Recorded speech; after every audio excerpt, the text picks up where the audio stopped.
Hello and welcome back to the Final Corner podcast. On this week's special edition, we'll be looking back at the Turkish Grand Prix and we'll also be looking back at the final round of the British Touring Car Championship from Brands Hatch Indy.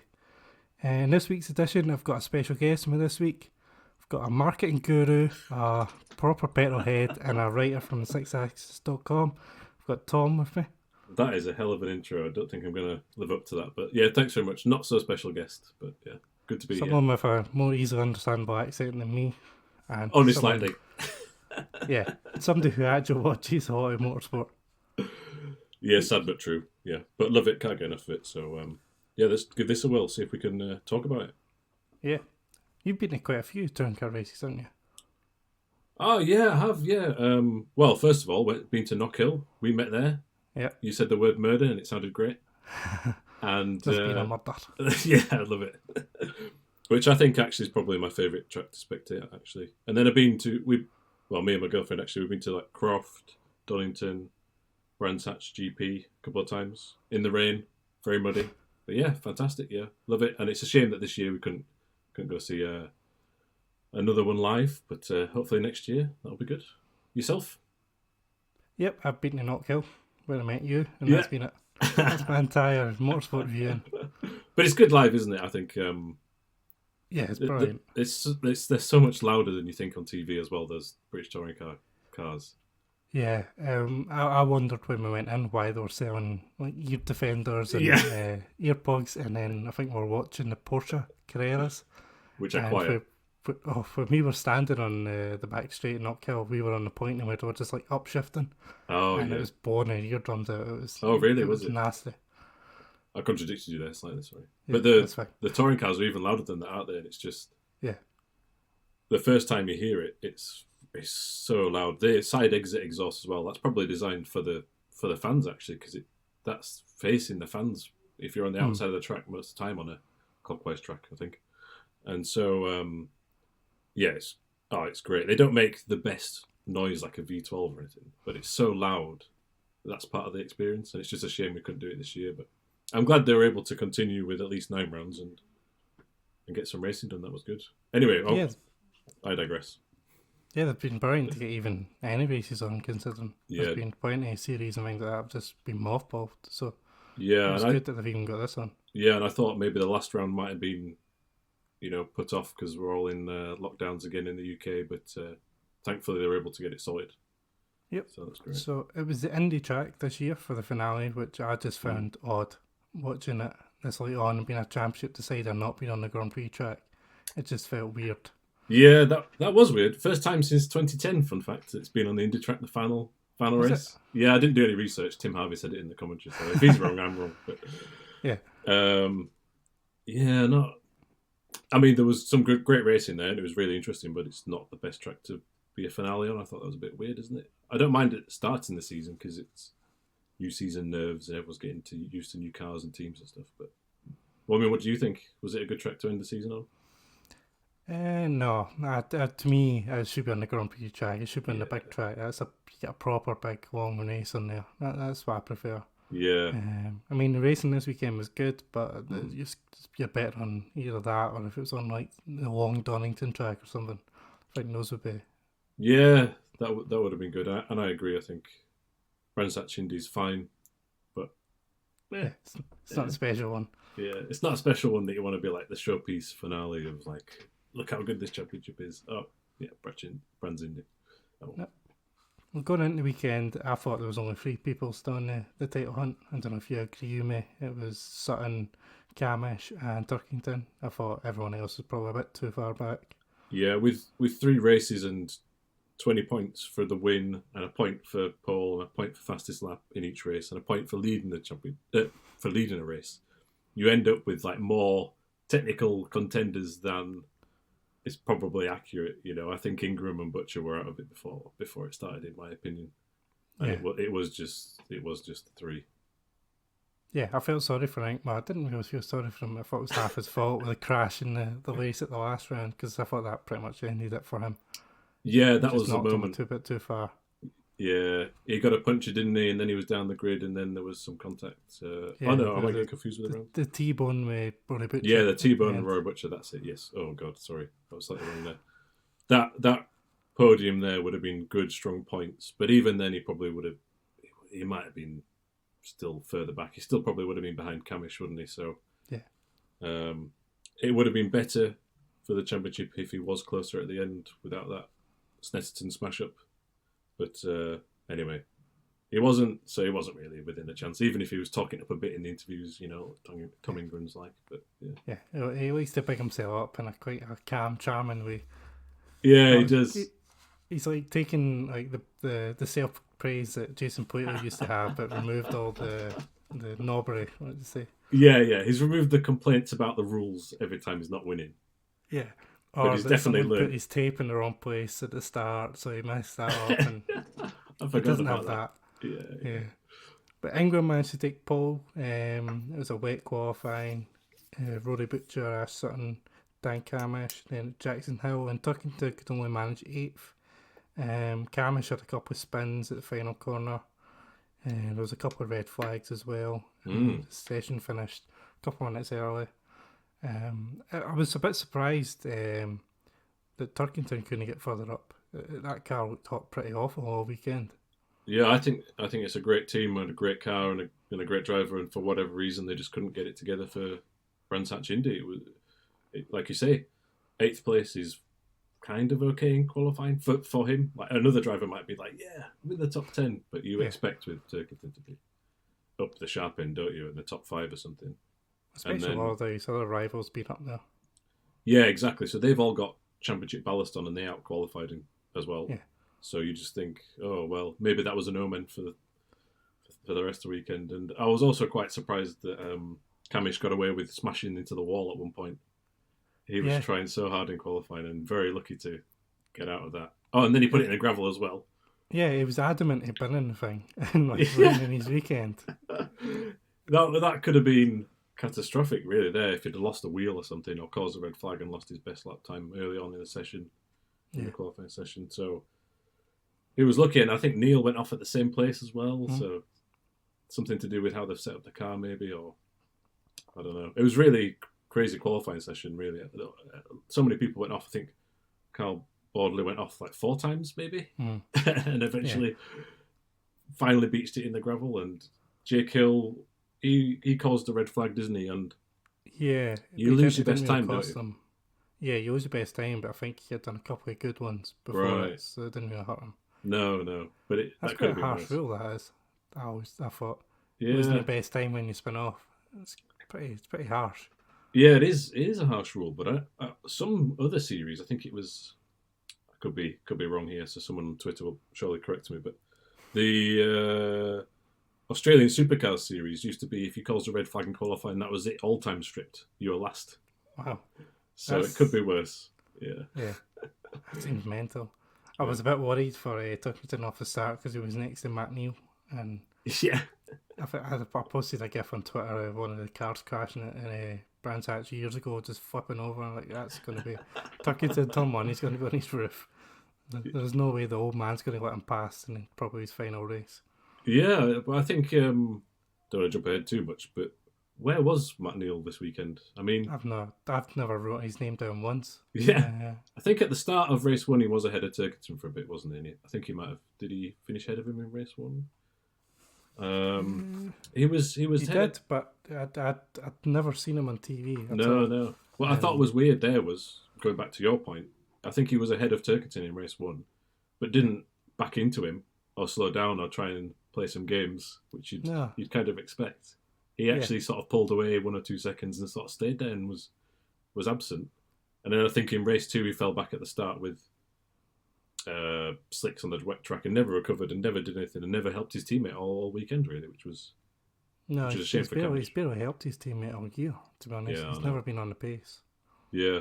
I mean, we could jump around all over the place, but do you think that was his last season? I think so. Yeah, I think that's probably it. He was never quick enough this year, so there's not really much point in him sticking around. Yeah, I feel like the signs were there last year a bit, and this year, what was it? Was it, I think, 1 podium Yeah. P11 in the championship. I mean, okay, he never won a race anyway. So no, even with a reverse grid or something, there was some meetings where he was just absolutely nowhere. So I think tough decisions there, because I think his dad still runs the team. So will Matt Neal retire and take over that? Are some of the sponsors there on the back of Matt Neal's big name, so to speak? Will Honda continue support now that they're going to close the Swindon factory? So I think there's all sorts going on with that team at the minute, and it'll be an interesting off-season for them. Hopefully we can get some crowds in or some hospitality next year, and that might help the case. But yeah, also Neil's also got his sons racing as well, so they could step into breach. I mean, who would you put in that second Honda, do you think, alongside Camish? I think Flash Gordon. Yeah, that would be Gordon good. Shedden. I want him back. You're not patriotic at all there with that choice? No, not at all. I'm not. You're not hearing me shit about Rory Butcher, so yeah. No, I'd love to see him come back. Well, we'll talk about race 1 now then. Yeah, sorry. Which Dan Camish won from, I think, fourth on the grid. Yeah, he was fired up. It was a pretty. It was a cleaner start than I was expecting. I was thinking last weekend, everyone's going to go mad. Here we go. Down to the Paddock Hill bend, but it was relatively clean. There was a safety car brought out. I think Sam Osborne might have went off. Yeah, and Glengeddy. And from the look of that, you never want to mess with Glengeddy. He was pretty angry, wasn't he? The marshal was pretty cool, though. He was just like, nah, get over there. Yeah, he was absolutely fuming, which... it was the TV only caught the end of it, but it just there was no clear view. Yeah, it was just like a little clip on the back end, pretty easy. But Ingram, I think, dropped down to fourth after a couple of laps. Sutton got past them, Camish got past them. Yeah. And the big thing I was surprised with was Turkington didn't make any progress at all. No, just what sat did you there. think of his race? Yeah, just pretty absent, wasn't he? I think he had Oliphant behind him as rear gunner, but couldn't make any progress. And actually, Oliphant didn't qualify well enough. I think he qualified 12th or something. He could have been up the sharper end because he had less ballast on board and helped his team out up the front. But in the end, he was behind him. Turkington was in front of him. Neil didn't play any games, as we've said. So, I mean, it was solid points, and you could think at that point in the day, oh well, he's getting some points in the bag. He's being sensible. Maybe the weight changes after that first race, and he goes on from there. But yeah, it was just quite anonymous, wasn't it? Really? Yeah, I actually thought Oliphant looked quicker than Turkington. I think he made a mistake with Turkington right on back him when he let him pass, but he looked like it was actually the quicker car and could have challenged Neil and went forward and got Cook, but he just kind of sat back and played the team game, I suppose. Yeah. But I'm surprised as well that Sutton didn't make more of a meal of it with Camish.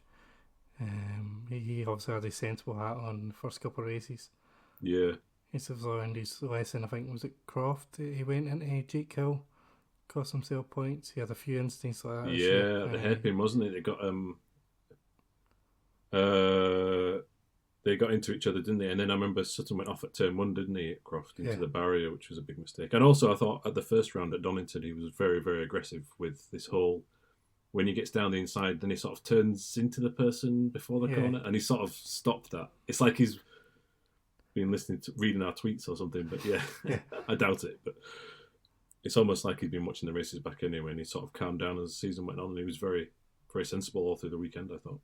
Yeah, because my pick going into the weekend was Camish, because I didn't think Sutton would keep his nose clean for 3 races when the tail was annoying. I thought he normally gets too aggressive. Yep. But this race, I thought it was actually relatively sensible. Yeah, and it was shocking conditions, wasn't it, in race 1? It was very heavy rain, poor visibility. Yeah. I mean, some of the support races looked horrible on the day as well. Yeah.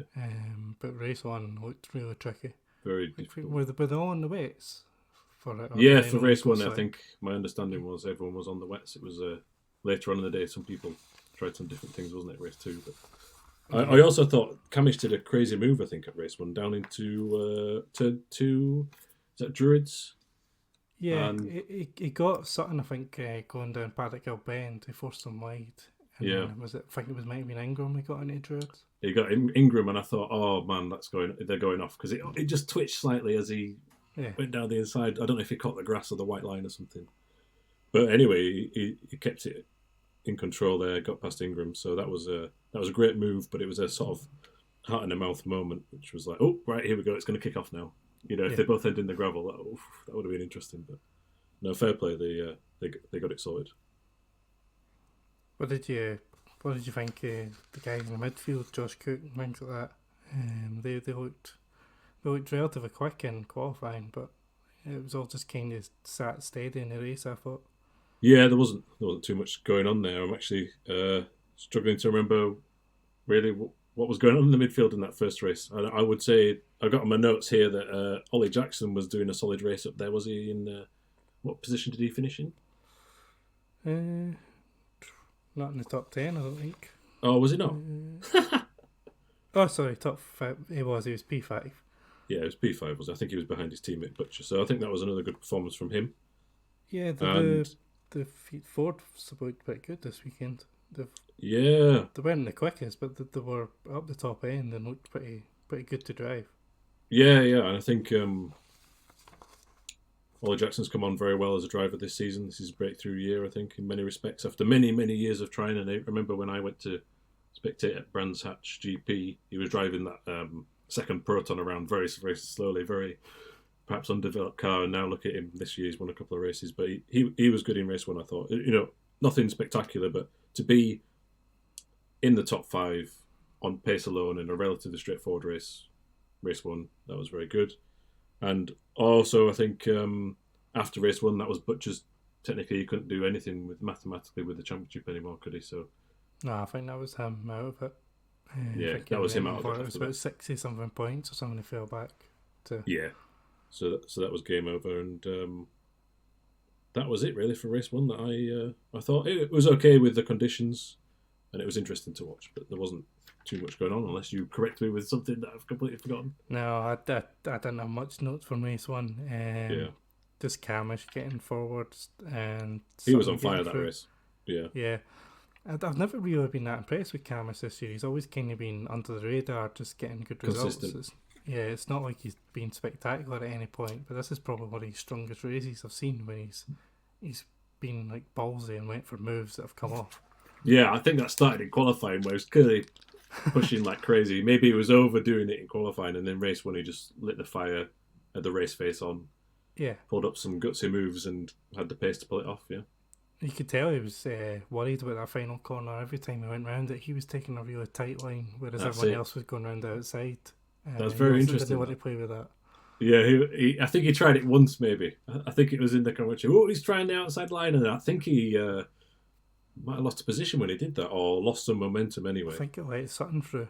Yeah, but the rest of the time he was definitely trying that inside line, wasn't he? And well, he made it work. Maybe on pure lap time the outside line was a bit quicker, but he didn't want to throw it in the wall. He's very familiar with that off section of the track that weekend already, so it was sensible, but also very aggressive driving to get the moves done as well. So I was impressed in that race.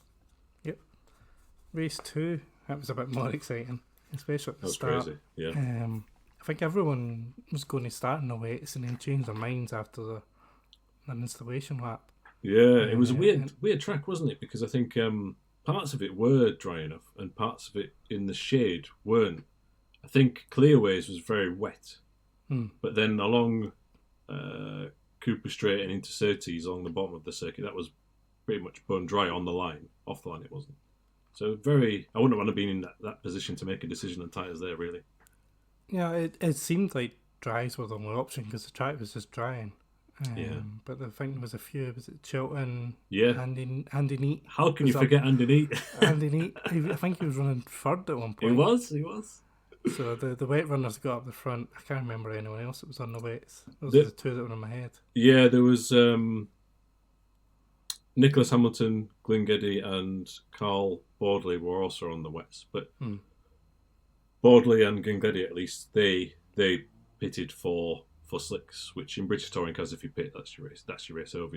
Especially on Indy, you're probably going to lose 1-2 laps just immediately because they're not set up for quick pit stops, and understandably so. So Oh, well, nothing ventured, nothing gained. I think if you're down at the back of the grids, why not? I would always do the alternative strategy like that. Yeah, true. You do that quite often. Yeah, it rarely works. It rarely works. No. Is the moral of the story. Well, it looked like a great shout at the start because It did. Chilton was off and nobody could get near him. I think he had like 4 or 5 second lead pretty quick. And even when people started catching up, it wasn't at a huge, fast rate of knots, was it? Even when I think Sutton had got the lead, Chilton was still in second quite comfortably, but yeah, then they just sort of disappeared off towards the end of the race, didn't they? It was game over. Yeah. It looked tricky lap one, going down Paddock Hill Bend, about half the grid were sideways. Just trying to get down it. It was mad. Ah, yes. There was contact with, was it Ollie Jackson and Butcher and Hill? Yep. And then I think Turkington hit Cook. I think going into Druids. Yeah, and I remember at the start as well, Ingram and Camish were both very sideways, actually. You know, it reminds me of an old school Clio Cup race when they're all on cold tyres and they always half the field go sideways. Yeah, that was exciting. And I think maybe, did the Turkington contact happen a little later on? I think, was it Camish and Cook were battling?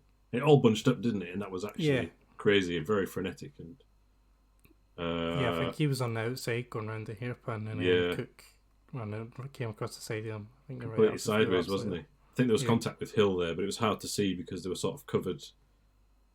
You know, they were back in the pack, so you couldn't quite see the contact clearly, but Cook ended completely sideways across. And then I guess we had some laps with Turkington with some damage, which is interesting. Yeah, it was the front bumper was just rubbing on the tyre, but it didn't seem to really... It looked a little bit squirrely going down the main straight, but apart from that, it looked fine. So and he was actually doing, I think he was doing quickest laps after that as well. Yeah, he was. Yeah, there was a lot of smoke coming at one point, especially down the front straight. And I thought, oh, that might be pretty bad. But then the pace was there, wasn't it? It sort of died off after a while. He was going through a phase in that race where he was catching the car in front, but then also falling back a bit. And I was wondering, is that damage related? But I think it was just damp patches or getting a bit of oversteer in certain places or something like this. It seemed to be the final corner.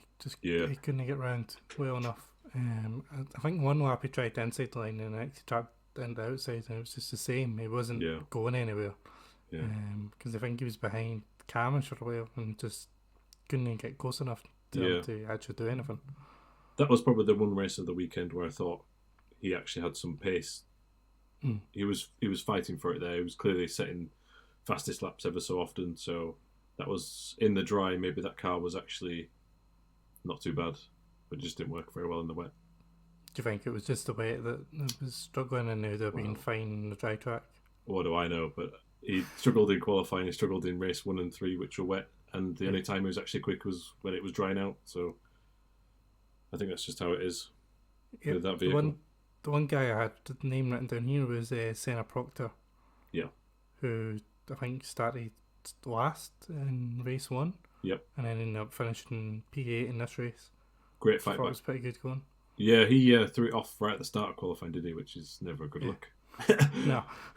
But well done. I think, what do you think to those Hyundais? Have they got potential to be up there? Or is it the drivers that could be holding it back? Or no, it's the first year, isn't it? The Hyundais. They look pretty good in certain races at certain times. I think race 3, from memory, they were going pretty well up the top end. They were at the start, yeah.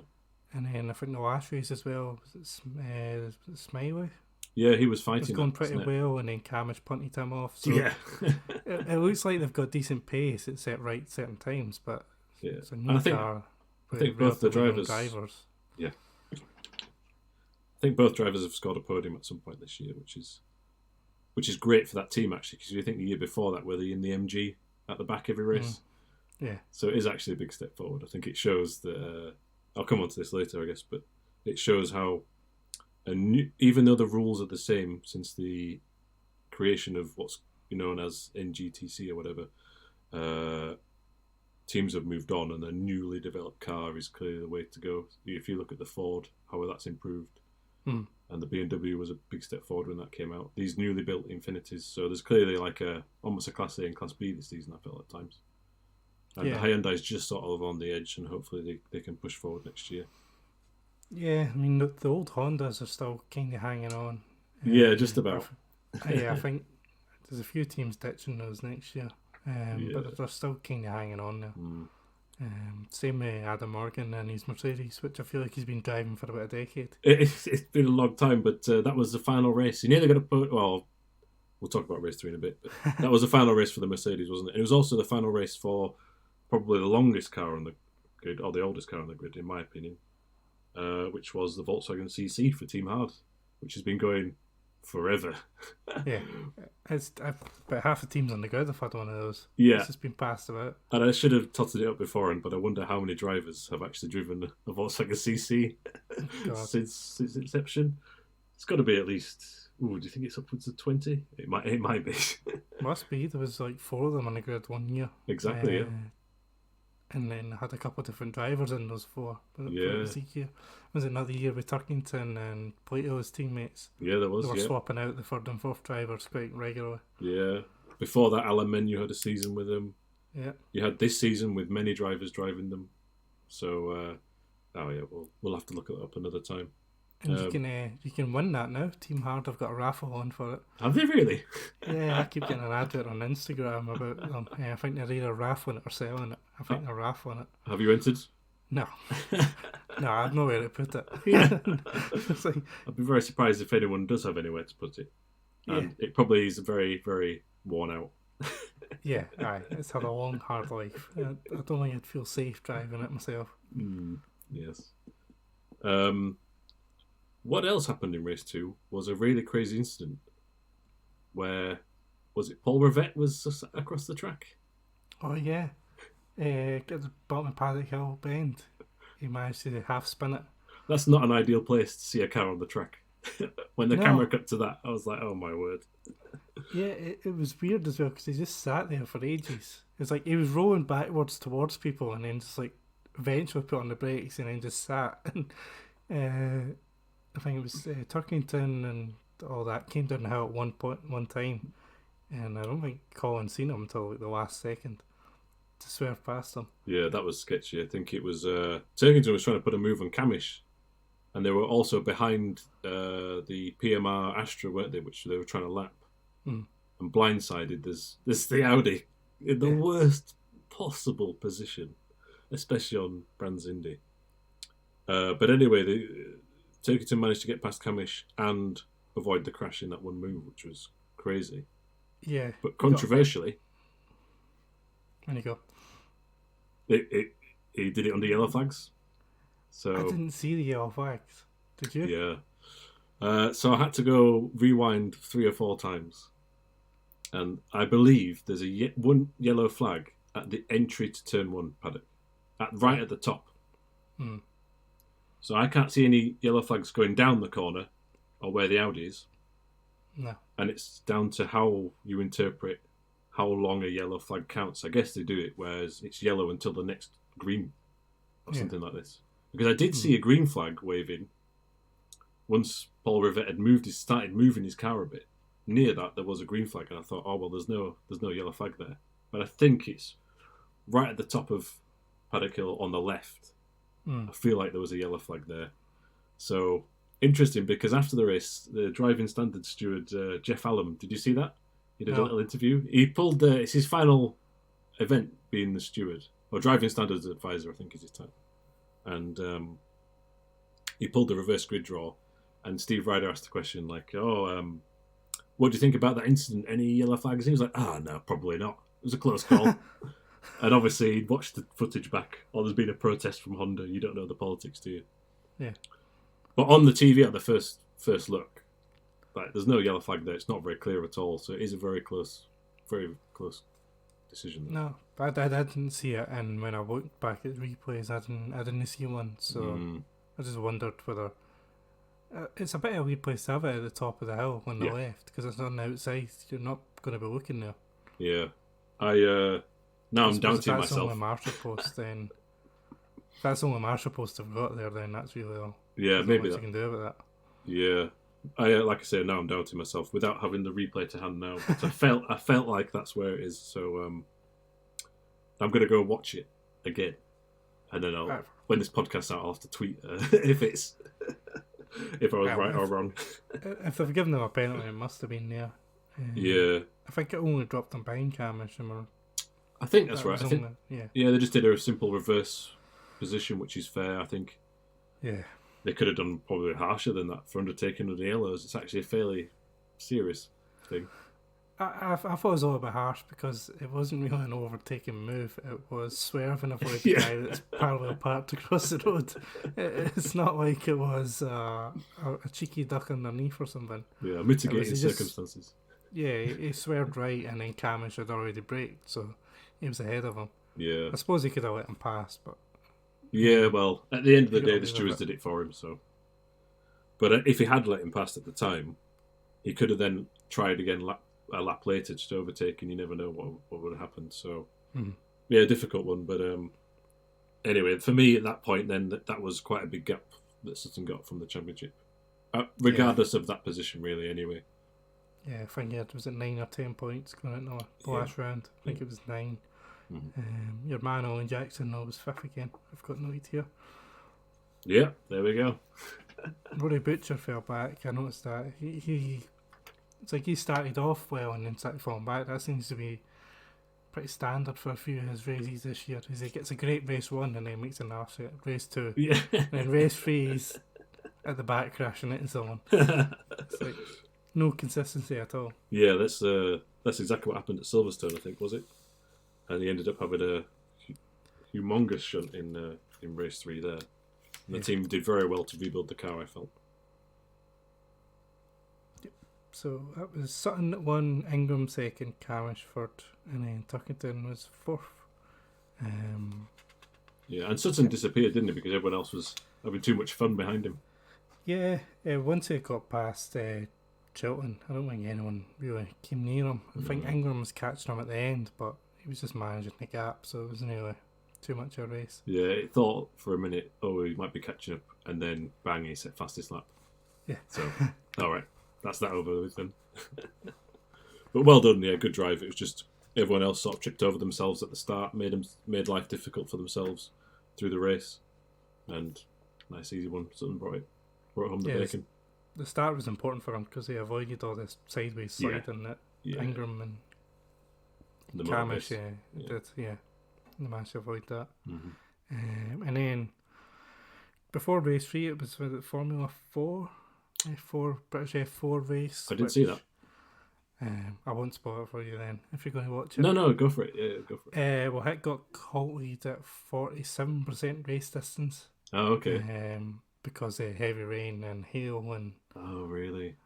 Yeah, it looked pretty horrendous. And then when the guys got out of the car and did interviews, you couldn't hear them on TV because of the hail. It was horrendous. I'll have to go back and watch that.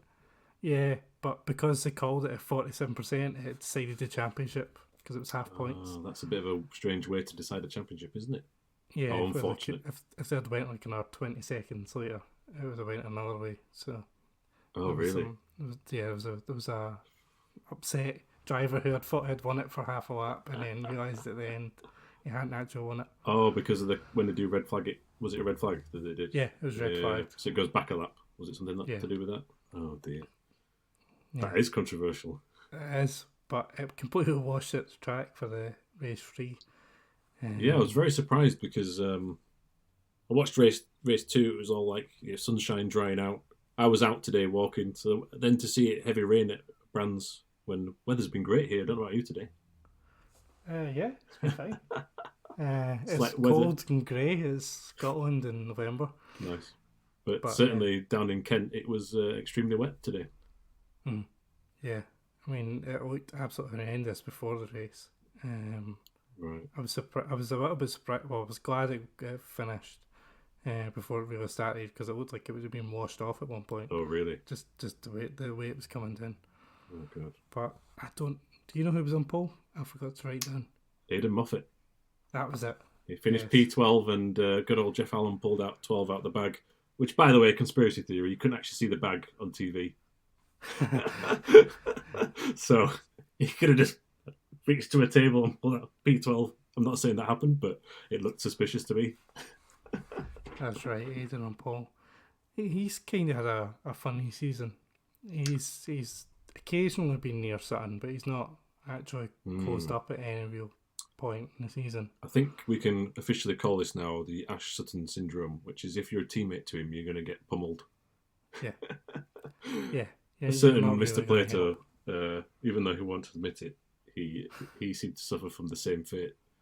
And let's not forget that this is kind of, okay, it's split 50-50, isn't it? But ultimately, it's Aidan Moffat's team, or a lot of his team running, and it's the Laser Tool sponsorship, and you've got Sutton coming in, just smashing it. Is his dad? Is he team boss or owner? I think owner? Yes, Bob Moffat Senior. Yeah, he's the person running the ship, I think. Yeah. Although it's joint with BMR this year, and I don't know quite what the involvement is there, but certainly Moffat, you're right. It's been inconsistent. He's had opportunities to get a good result and never delivered them. I always feel like he throws away something at the start of the race, like he did in race 3 in this one. He was down, wasn't he, to like 6th or 7th. But then actually as the race progressed, he was getting back up to speed again. And so I think he just needs that edge at the start of the race that can really step things on. But it must be quite demoralising when your teammate's fighting for the championship and you're not. Yeah. You're struggling to qualify in the top 15 most weekends. Yeah, not ideal. I can imagine isn't great. But he dropped back quite quickly. He even dropped behind Sutton. Yeah. Pretty early on when Butcher took the lead. So I apologise to Rory, didn't he mess up this race for you? Yeah, true. He bucked the trend.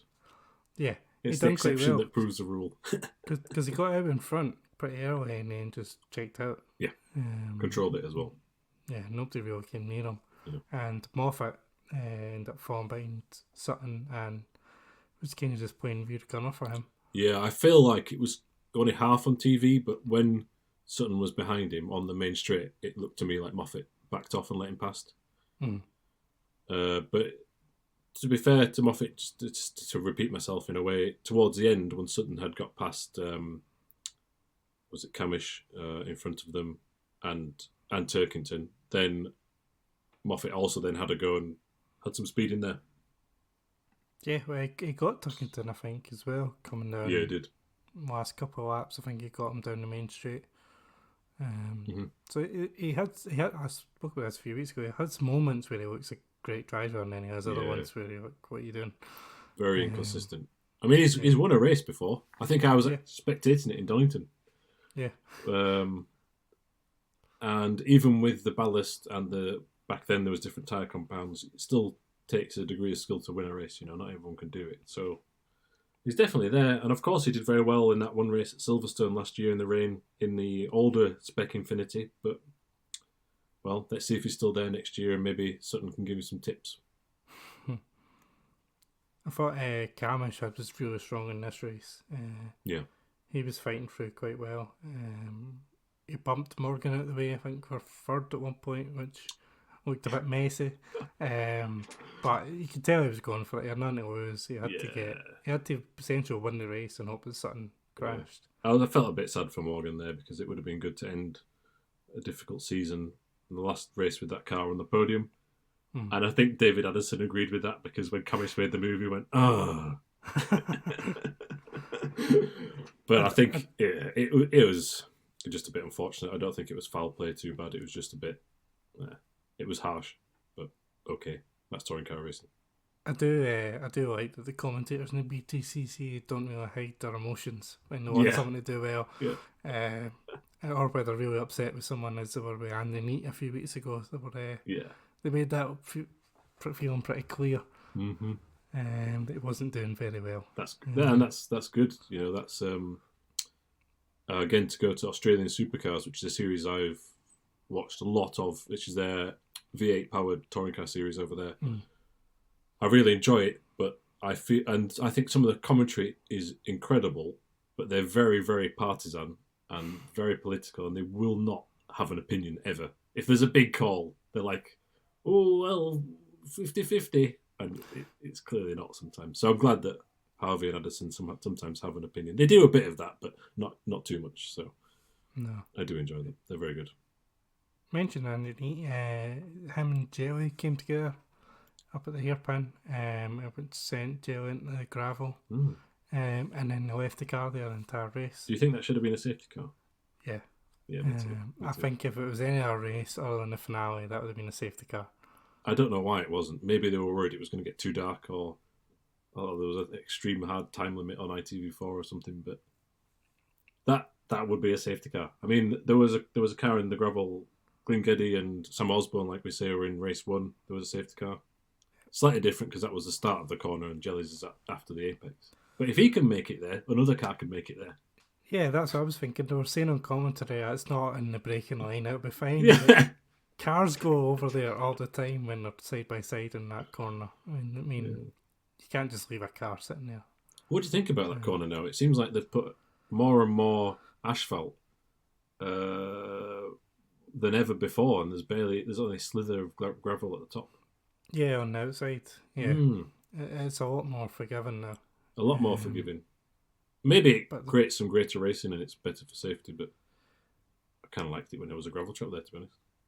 Yeah, there is a lot of bumping there, so it's probably probably just to avoid safety cars and folk getting stuck. But if I've always got the choice of gravel or tarmac runoffs, it's always gravel. Yeah.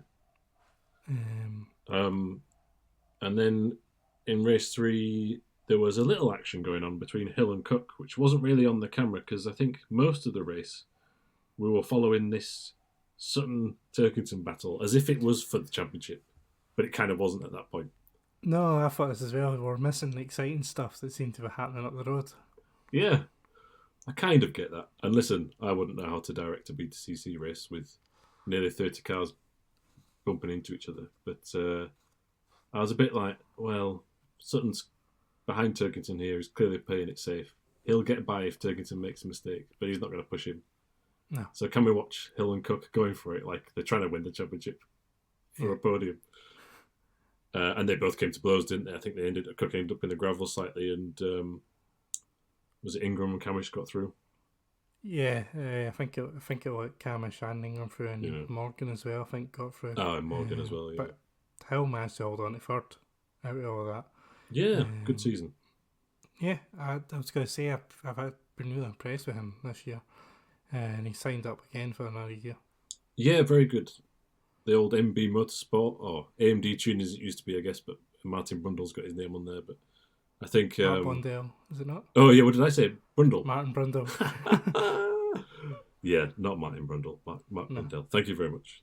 That's bad. I've always got those two confused, and there we go again. Yeah. They've not got a car yet for next year though. So this is the last of the old Honda Civics. So if you were Mark Blundell, not Martin Brundle, which car would you go for? Assuming that you're not making one and you're going to buy one from someone. You'd probably go for the new shaped Civic if you could get one. Yeah. It's probably the easiest transition for them. Yeah. I think it probably will be the easy transition because if they've got data and info or parts from Team Dynamics, they've probably got like a relationship there or something. Mm. But I don't know. I'll be tempted with that. I think that motor-based Ford could be a ripper. Yeah. In the right hands. Well, this is their first year with that, isn't it? Yeah, so it is. Next year that should be flying. And I could be completely wrong here, and I don't know the rules. I know obviously there are some shared components, but there's areas where you can develop your own thing. Particularly the cooling system. But to me also, when you... where I noticed it most was Ollie Jackson winning the third race at Snetterton, and there's quite a low sun on a clear day. And to me, the drivers in that Ford look so much lower in the car than other cars. It looks like they really are sat on the floor, and they look like they're really far back, and really almost in the middle of the car, almost like a McLaren F1. So I think there might be some advantage there where they've done a lot of clever calculations of the weight of the driver and where it can be positioned and how that affects the handling. And I think that's probably been one of the breakthroughs that they've done this year. And I think I'd like to see Jake Hill in one of those. That would be very good. But anyway, he's had a great year, and it is an older car. He didn't get a win this year, but he's had a much better season overall, I think. He's had to find 3 or 4 podiums, you know. Yeah. So he's done pretty well. Yeah, and at the start of the year, it broke down several times as well, so he was always on the back foot. So yeah. I do like the old cheap Civics. I hope someone still runs them next year. I do like them. Yeah, they are a better looking car than the FK8, I think. But then looks are subjective, and who am I to talk about styling and looks? But yeah, they always look like they're about to dive down the inside out and late braking maneuver for some reason in that car. I don't know how. Maybe it's the memories of Shedden driving it. But do you think he'll come back next year? Or jumping a bit ahead? But well, he hasn't done any racing this year, which is a shame, really, other than some historic stuff, I think. Yeah. Interestingly, he was at that Goodwood Speed Week event. Don't know if you saw any of that, which was like their behind closed doors event. He was driving the factory prepared Audi R8 GT3 car, because obviously he drove for Audi in the WTCR for 2 seasons. 1 year, which I thought it was good, and 1 year where absolutely no, I don't know what was going on there. So then I thought the Audi tie was over, but you see, it clearly got some links still there. But it would be really good to see him back in British touring cars. Do I think it'll happen? I think it depends on sponsorship and money, and that's very difficult this time. Yeah. You know, with the current pandemic, and especially because a lot of teams, I think, have sponsorship deals on the back of hospitality, and they can't do that at the minute. That's a big challenge, that. But I really hope so, and I think if he does, it'd be nice to see him in actually maybe. I know you want to see him in the Team Dynamics Honda, but I think it'd be really interesting to see if it can go well in something else. I was watching, because I'm sad and this is what I do, some racing, I think, was it 2009 British Touring Cars? I think he did a round in the Honda, got sacked, and then he did a couple of rounds in a Seat Leon, which wasn't very competitive, but he was fighting for the win at Knockhill, and it was very good to see. So I think, wouldn't it be good if it was like a Shed and Butcher Scottish relationship team up in the motorbase team? But anyway, are they not? I'm sure they're a family racing. Yeah, they are. Yeah. Like, I can't remember what the link is there, but father-in-law or something, or cousin, or brother-in-law, something like that. Yeah, we're all related up here. Anyway. They both work for Knockhill, and you're all related up there. Nice. Yeah. So that would be interesting. Yeah, and do you think the right person won the championship? Overall, probably, yeah. I'm thinking back to, was it Netterton or was it Croft that Tuckington had that horrible weekend where it went off at turn 1. Yeah, that was Croft, I think. Yeah. I think that's probably the one that cost him. I think up until that point, he was favourite, I felt. Yeah. And I know Sutton had some mistakes at that Croft weekend as well, but that was the big heavy hitter for Turkington, wasn't it? But the thing about Sutton is that the Infinity didn't qualify well at all year, apart from one round. I think he put it on pole, but every other race he was down the bottom end of the top 10 most weekends, but he was still managed to pull the pace out of it in the race. Yeah. And every race he was up in the podium spots by like 5 laps in. Yeah. It was flying in his hand and in race. So from that perspective, yeah, he was aggressive. He was quick. He pulled the moves. Yeah, he made a few mistakes, but if he's going to drive like that all the time, then it's going to happen. But I think he probably did deserve it overall. I was hoping that Camish would do it. I didn't think Sutton could keep his nose clean for 3 races around the Indy track. But he did exactly that. He did that. That's why I thought Camish may have got nicked through and stole it. But no, I thought he deserved it. Yourself? Yeah, same. Yeah, fair play and well done. And for me, it proves that all those people who were saying, no, he's only winning because he's in this Subaru with the lower centre of gravity with the Boxer engine, well, he's done it with something else now, so shut up. Yeah. I just think he's a mega talent, and I think I'd love to see him in like something like Aussie Supercars or the Bathurst race or something like this. Or whatever the new form of DTM is. I think it's great to see him in British Touring Cars because he pulls off great moves. But I feel like it'd be nice to see him on the world stage as well. Do you think he can make that step up? I think so. If he's given the right team and the right amount of testing and maybe a season or 2 to try and do it. But it's whether or not people actually look at the BTCC anymore for talent outside of...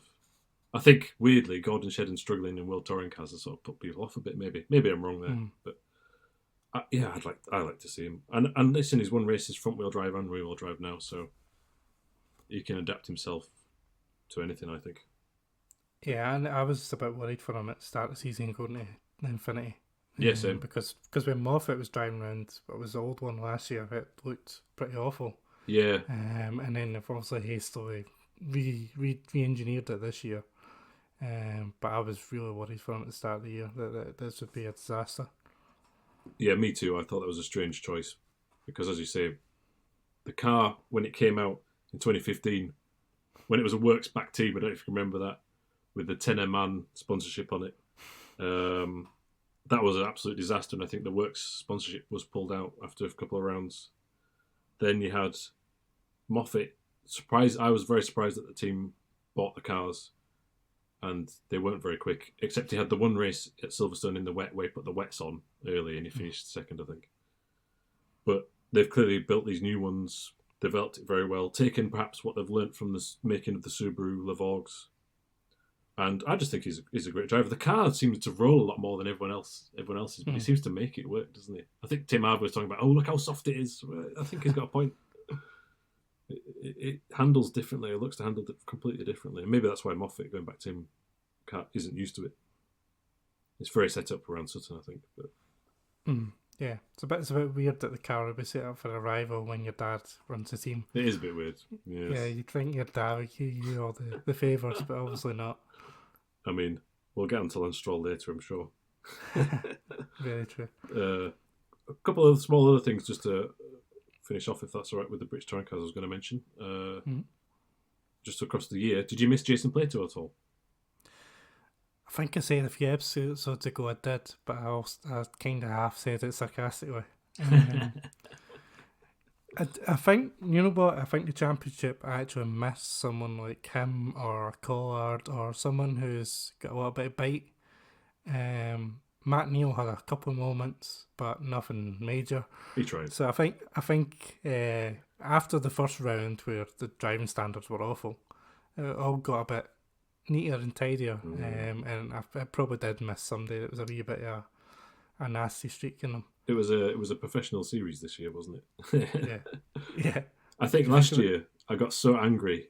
I was so angry I jumped off my seat when Plato in the Vauxhall was biffing into Sutton at Snetterton in the Subaru. And I remember but that. Actually, that was exciting and interesting. And he knows he's the pantomime character. And listen, I've brought him up here. We're talking about a season he wasn't even in it. And I'm still talking about him. So maybe I did miss him. But I felt like it was a good season anyway. So it was. I was thinking this the other day, a lot of the big names that were kind of there the past 5 or 10 years, like Andy Jordan and all that as well, were missing this year. Yeah, it was a changing of the guard, wasn't it? I think there was a clear... Matt Jackson... Rob Collard's been missing for a couple of years. He's doing British GT, I think. He won the championship this year as well. Did he? He did. Oh, God.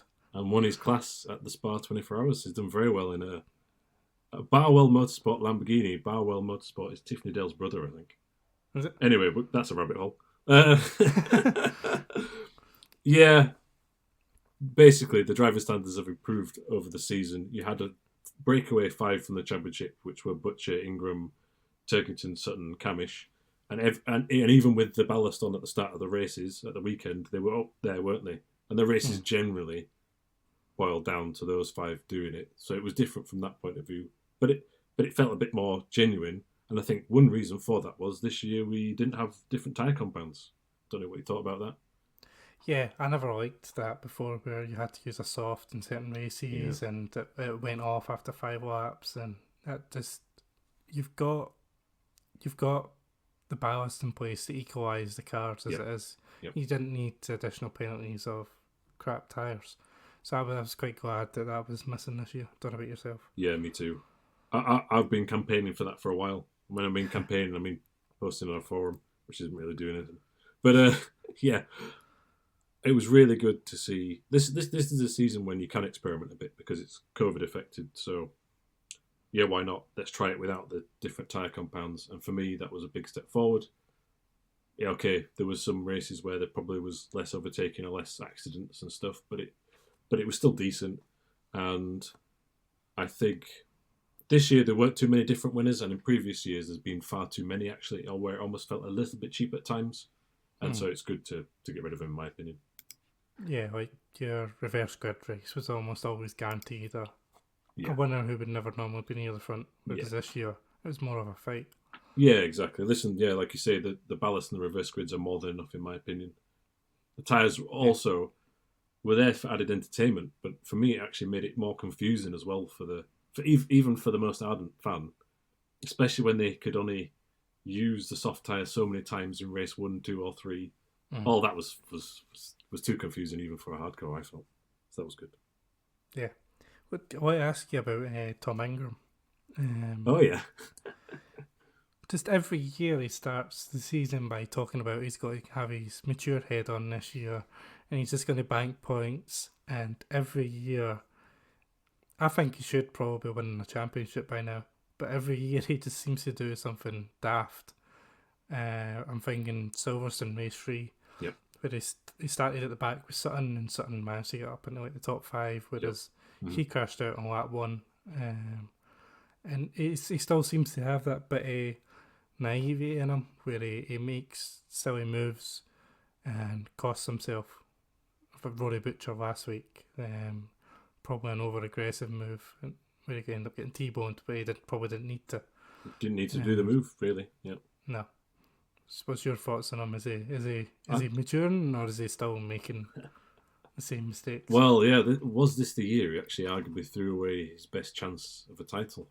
Imagine next year if there's a few more sharp cars at the top. Yeah, it's only going to get more difficult. I think he's got it within him to do it, but I think you're correct. He still makes the odd rash move. I mean, like I think Rory Butcher does as well, but he's only been in it for 3 full-time seasons. So, okay, you could argue he's still learning. He was in a new team this year as well. Ingram's in the same car this year. So last year he's in the same team he's been in for quite a few seasons. So it's stable. It's all built around him. I think he had a good year. I think he was deserving to be in contention for the title. But I think you're right. I think there's the odd error or harsh move when he can just get the points, where Turkington would back out. Yeah, he still goes for it, doesn't he? Which is exciting. I mean, you want to see it from a driver. It's not how you win a championship. No. And he's had some bad luck. I mean, he had a puncture at Silverstone as well. Yeah, which I mentioned earlier, and sorry, I got the wrong round there. Got confused with Snetterton. Yeah, I think he had some engine problems as well at the start. But there was other races where he could have had points and he made mistakes. And I want to see him win a championship. I think he deserves it. He's probably top 3 quickest drivers just on pure pace. 100%. If he just stops doing those silly moves. Yep. And judges things a bit better. I think Turkington's too safe sometimes, so I don't want him to go that far. But if you can find a balance in between, I think he's probably one of the best in the grid.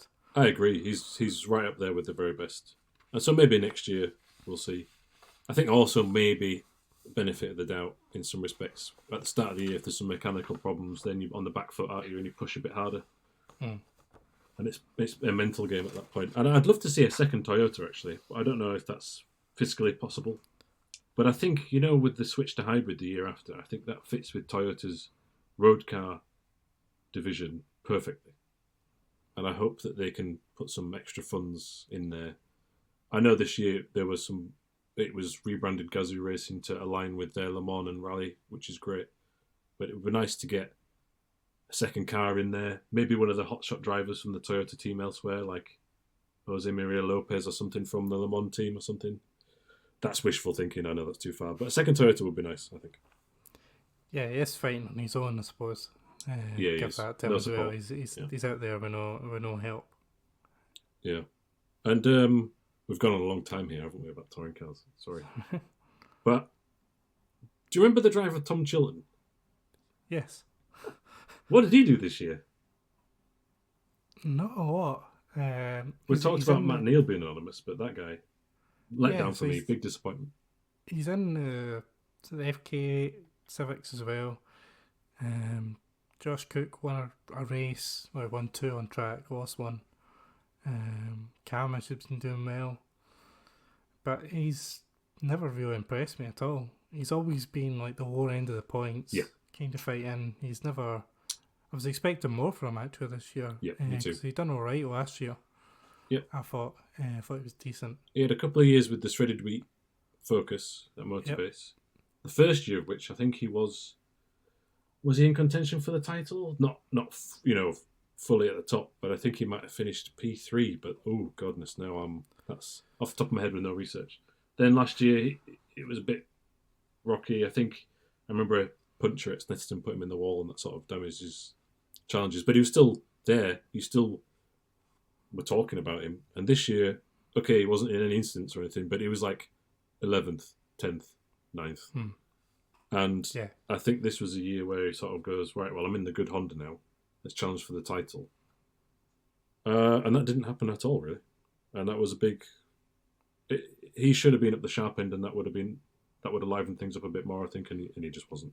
Just wasn't there. Yeah. And whether that's his driving style not working or the setup's not working, I don't know, but not good enough.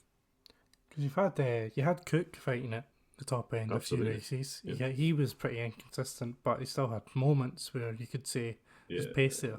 Yeah. Whereas Chilton, I mean, he had race 2 here when he was on the wet tires and then ended up finishing like 15th or something. Yeah. But I wasn't impressed with him at all this year. No, me neither. And the guy who sort of did his thing under the radar, I wasn't overly impressed, but took his first race win and finished, surprisingly, I was very surprised when I looked this up, 6th in the points, which I didn't expect at all, was Tom Oliphant. I was like, really? He finished P6 in the points? But he did. And actually, that's a big improvement for him. He was pretty consistent all year. He handed over a podium to Townsend at one point as well. And then was it race 2? I think he spun this weekend. Yes, he did. Yes, we forgot to mention that. There was contact with Cook, I think. Yeah. So I think he's done well. He's been pretty close to Turkington in terms of pace. So I think he was disappointed because he had a few bad rounds which took him out of contention. Yep. But he was definitely, after round 2 or 3, he was still definitely talking about fighting for the championship. 100%, so, it was. So next year, he might do well. Yeah, I quite like the BMWs. It normally looks like a good car to drive apart for this weekend. Yep. It normally looks relatively stable. This weekend it was all over the place, but I do quite like it. To watch going round. That's my top tip for next year. Not to necessarily win it, but be in contention a bit more and help Turkey out, or vice versa. That'll be interesting to see. But it'd be nice to get a third BMW in there for Jordan or something like this. But we'll see. That's I was going to ask. Do you think we'll see many of the big names, older names, come back, like Andy Jordan, Jason Plato, Matt Jackson? I was so hyped for the return of Matt Jackson, and it didn't even slightly get close to happening after the media day, did it? No. And that was a big shame. That was the biggest disappointment for me at the start of the year, because I think that sometimes that the original Motorbase Ford was quick in a straight line, but not that great around the corners. So it would have been good to see what he did in a car that's perhaps a bit more balanced. But then being teammate to Plato is also a challenge. But then he'd done that successfully previously when they were in the Chevy Lassetti. I think that might have been 2009 as well. And so it just would have been good to see him back. I really like those cars. They were the sort of car which is like, that shouldn't make a good race car, but it was great. Yeah. It was one of those where, well, why are they spending marketing money racing a car that doesn't even have a fast version of it? But okay, fine. Yeah. Who's watching the touring cars and going, yes, I need to go and buy that now? No one. Yes, I'll buy a rebadged Dave, thanks. Yeah. Yeah, no, but that made it cool because it was very unlikely. And so I think Collard gone forever. I think he's in his GT racing zone. I think Plato, in theory, has this deal where I'll transfer the sponsors to next year. And I think he's missing it. I've watched an interview with him where he was saying he was missing it a bit. So I'd like to see him back, really. I can't believe I said that out loud. I don't know if Neil will return. And Andy Jordan, depends if the money's there, doesn't it? If the right sponsorship is there. I think he's got his own business with his dad about historic racing, and preparing and building those cars. And he did do one of the old mini-series was a sport race, wasn't it, for one race this season, British Touring Cars, and Andy Jordan was in it, wasn't he? I think was he not running it as well? He was. But I think he won it. Yeah, he did. I noticed he had all his sponsors still on the car and his suit. Yeah. So he's still got the relationships there, but I think again it's a COVID scenario, isn't it? Well, I think he was struggling before that, but yeah.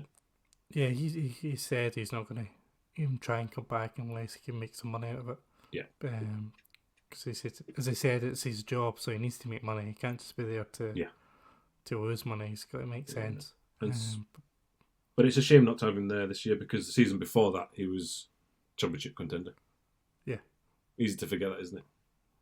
And a guy I'd like to see back is Sam Tordoff because I still think he's got unfinished business. Yeah, I was thinking about him a couple of rounds ago because he had that season when he was running up to Shedden. Yep. Disappeared for a year, I think. Came back, didn't do anything. No. And then I haven't heard about him in a couple of years, to be honest. I think it's pretty sad because I think... what was it? I think there was some... they had a baby and it was complications, I think. Sad news. But also I think he runs the finance division of the garage dealership company JCT 600, I think. So that's pretty full-time. And he'll probably take that on from his dad if his dad ever retires. So maybe. But I think he's got unfinished business. I think he's quick. If he was in a BMW, for instance, the third Beamer, he could be right up there. But I think actually we probably won't see that many people next year. I think Alan Gow said something he expects a slightly smaller grid again because it's going to be just so hard to get sponsorship. And at the end of the day, racing is the lowest of low priorities for many companies, right? Yeah. You can't be making people redundant and going, oh yes, and we're going to spend $500,000 sponsoring this car racing team. Absolutely. So I've got everything crossed that there's a good grid. Yeah, especially if there's no fans being allowed back in. But right. You hope when's the race season start? Is it April? I don't know, but usually I think so. Yeah, April, May-ish, whenever. Yeah, hopefully by then we'll be allowed something. I mean, I think Knock Hill were allowed 300 this season, but they said no. They said they weren't going to bother. So you'd think hopefully by then we're allowed. Depends how you guys do down in England, but it's all our fault. Sorry. Yeah. Yeah, fingers crossed for a good year next year. Yep, I enjoyed the season though. It was good to have it because it didn't look like it was going to happen for a little while. It was all up in the air, wasn't it? And I'm very, very happy it was on, and I very much enjoyed it. And it was a very nice distraction from the real world. Yeah, just all falling apart. Yeah, let's not go there. The real world's on fire, so stick to your cars. Yes. So, next up this weekend was the Turkish Grand Prix on a newly relayed surface, which turned out to be a disaster. They decided to relay the track like 2 weeks before the F1 came back, which I don't know if you've seen any of the practice sessions at the weekend, which they were about 20 seconds off the laps, so expecting to do because they had no grip at all. Everyone was sliding and spinning. It looked awful. That's fun though, right? It's great. It's a bit of a farce, but it's great. Yeah, it was a bit embarrassing, really. But I tweeted something like, "Oh, I think turn 8 will be flat in these cars," and it wasn't. No. Because everyone was saying it, but yeah, it was like ice. And normally when drivers are complaining like that, I'm like, "No, come on, you're paid to do this. You're the best in the world." And it's entertaining, but it did look extremely slippy, didn't it? Mm-hmm. And then it got worse on Saturday when the rain came down. Yep.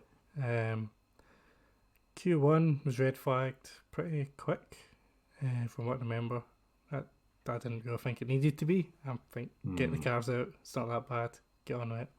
But they also decided it was too slippery. For me, I was okay with the red flag. I was not so okay with the half an hour till it went back racing again. Yeah, that's what I got annoyed with, because half an hour I've listened to David Croft not commentating on anything. Like, Yeah. him and Ted Kravitz having a chat. It's like, I don't need that in my life. And then we've got all the people with those hairdryers on the pit lane. Yeah. We've got Maylander doing multiple laps of the safety car, in the safety car, and I'm just thinking, by the time they get going, it's going to start raining again. It didn't, but that's what I was thinking. Like, oh man, here we go. We'll get one lap in, it'll be red flag again. But thankfully, it was all good. Yep. Q1, no real surprises. Was Danny Kvyat going out was a bit of a surprise. I think he's been doing pretty well recently. I think it's a shame that he's not got a chance to a seat.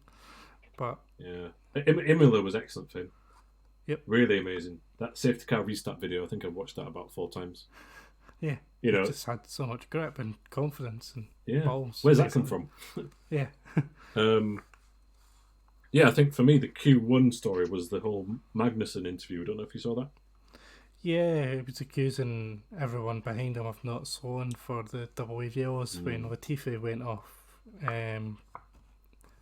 for the millionth time. Yeah, he did not have a good weekend, but I suppose we can get to that in a bit. Well, I'm just looking at his lap time, 2 minutes 21 seconds. Just 11 seconds slower than his teammate. Goodness. I think he might have had a spin on that lap. Yeah, I don't think there was a lap he did where he didn't spin. Yeah. Yeah, I like Latifi right. though, but he wasn't very good this weekend. But you're right, Magnussen backed out his lap, which cost him, and he was accusing everyone behind him of not lifting off. Yeah. No, there was to be right about. Yeah, it turned out, who was penalised for that? I can't remember now. So I think Russell got a penalty. Yeah. Norris got a penalty. Yes. And then Sainz got a penalty, but I think Sainz got the penalty for blocking Sergio Perez. Yeah. And the harsh thing there was, of course, I think why Magnussen was more angry was he's knocked out then. Yeah. So he can't do anything. Yeah. And there is a little gap, isn't there, between Q2 and Q3. I think it would have been very hard to make a decision in that time without getting all the evidence, but that's definitely for me the preferred option if it's possible, so that then someone's not kicked out when. But it was awkward, very difficult decision. But I can see where the frustration comes from. Yeah, because if Norris went and put it on P3 and got a 5-place penalty, it's not a fair punishment. It doesn't help Magnussen in any way. Yeah. And then Q2, both Ferraris out, both McLarens out, and both Alfa Romeos managed to make it through. That was incredible. Yeah. Where did that come from? Raikkonen was fine. I know. Raikkonen was so quick. Yeah. I don't know. That was really good. They both made it to Q3, didn't they? And well, goodness, I mean, they outqualified the Ferraris with the old parts and stuff. So they clearly had the right setup for that particular set of conditions. As we'll come to later, though, nothing happened in the race for them, unfortunately. No. And then Q3, the racing points were the quick ones. Perez was leading all the way through until the final lap, where Verstappen got ahead of him, and then Lance Stroll managed to take pole for his first ever pole position. Albon was P4, which I've been shouting for him to do forever, and he finally did it when both Mercedes were down the bottom end. Hamilton 6 and Bottas 9th. That was a pretty exciting Q3 actually. It was great. I've not watched a Q3 like that for a while where I've actually enjoyed it. I know, wasn't it strange? Yeah, you just didn't know. And for such a long time, Perez was on pole and had everything crossed for him. Like, come on, this is it. I think he was annoyed with on his last lap. Giovinazzi went off and came back on in front of him, which I don't think was worth a penalty, but it just slowed him off on the last lap. Perez says he had a faster sector 1 or something, and he could have gone on, but you never know, do you? But it was still great anyway to get P3. And well, listen, Stroll did it, didn't he? And he was great. So well done for Stroll, even though he has his critics, me included. Yeah. Listen, it was a really tricky track. He beat his teammate in the same equipment. Fair play. Yeah, by quite a big margin as well. Yeah, there wasn't there one point where it was either Stroll or Perez was on pole by 3 seconds, And I was thinking, oh my word, you don't see that in modern Formula One, do you? But I think also a lot of the focus of that session was how annoyed Verstappen was. He was throwing his toys out the pram once again. Yeah, I thought that was really poor. But that really annoyed me, seeing him spitting the dummy after the race. He qualified P2. Like, there's that shot of him sat against the wall on the floor and his team radio messages. Behind the bin. Yeah. So, qualified P2 in a race that you're the favourite to win. Like, calm down. He was kicking off about the switching from the wets to the intermediates. But it was the right decision, though. He would have never got anywhere right near decision. on the wets, even though they felt better. You can't be... When Racing Point's getting two guys up there on the inters, on the logical decision is, right, let's try those. And so I hope with the benefit of hindsight he's watched that back and calmed down a bit. Because apparently not. Well, apparently not. Yeah. Apparently he's even more annoyed after the race. So. I mean, he's a talent, and I don't know what it's like to be in those scenarios under such pressure and with so much adrenaline pumping through my system. But other drivers come across less petulant, let's say. Even Lewis Hamilton was having a laugh and a joke about coming in P6. Yeah. And if he's not spitting the toys at the pram, then I don't see how you should be. Yeah. Or maybe he's just got, he really doesn't like Stroll and he can't handle being beaten by him. I don't know. Does anyone like Stroll and Nicorette? Yeah, I don't know. I didn't see Perez congratulating him. After the qualifying is finished and the interviews start. It wasn't like, oh well, at least well done. But I guess there's a huge amount of politics behind that. Yeah. And normally when one of the young guys does well, everyone's around going, oh, well done, that's epic and everything. Yeah. But everyone was just like silent. I think Hamilton gave him a quick fist bump. Yeah. And it was slightly awkward actually. Yeah. But great qualifying. Just really wonderful to watch because you just didn't know what was going on. It was like watching qualifying from 2011 all over again. The good old days. the good old days, yeah. As we call it now. Yeah, we're getting old. We were whinging back then, but it turns out that was actually good days. We just didn't know how good it was. Yeah. So, race start. I was laughing at the start, actually. It was an absolute farce. Everyone trying to get off the line. Nobody moved. No, it was like, go. And go. And nothing.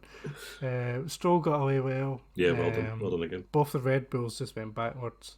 They can't do starts when it's slippy, can they? No, the Verstappen on board everyone just went straight past either side.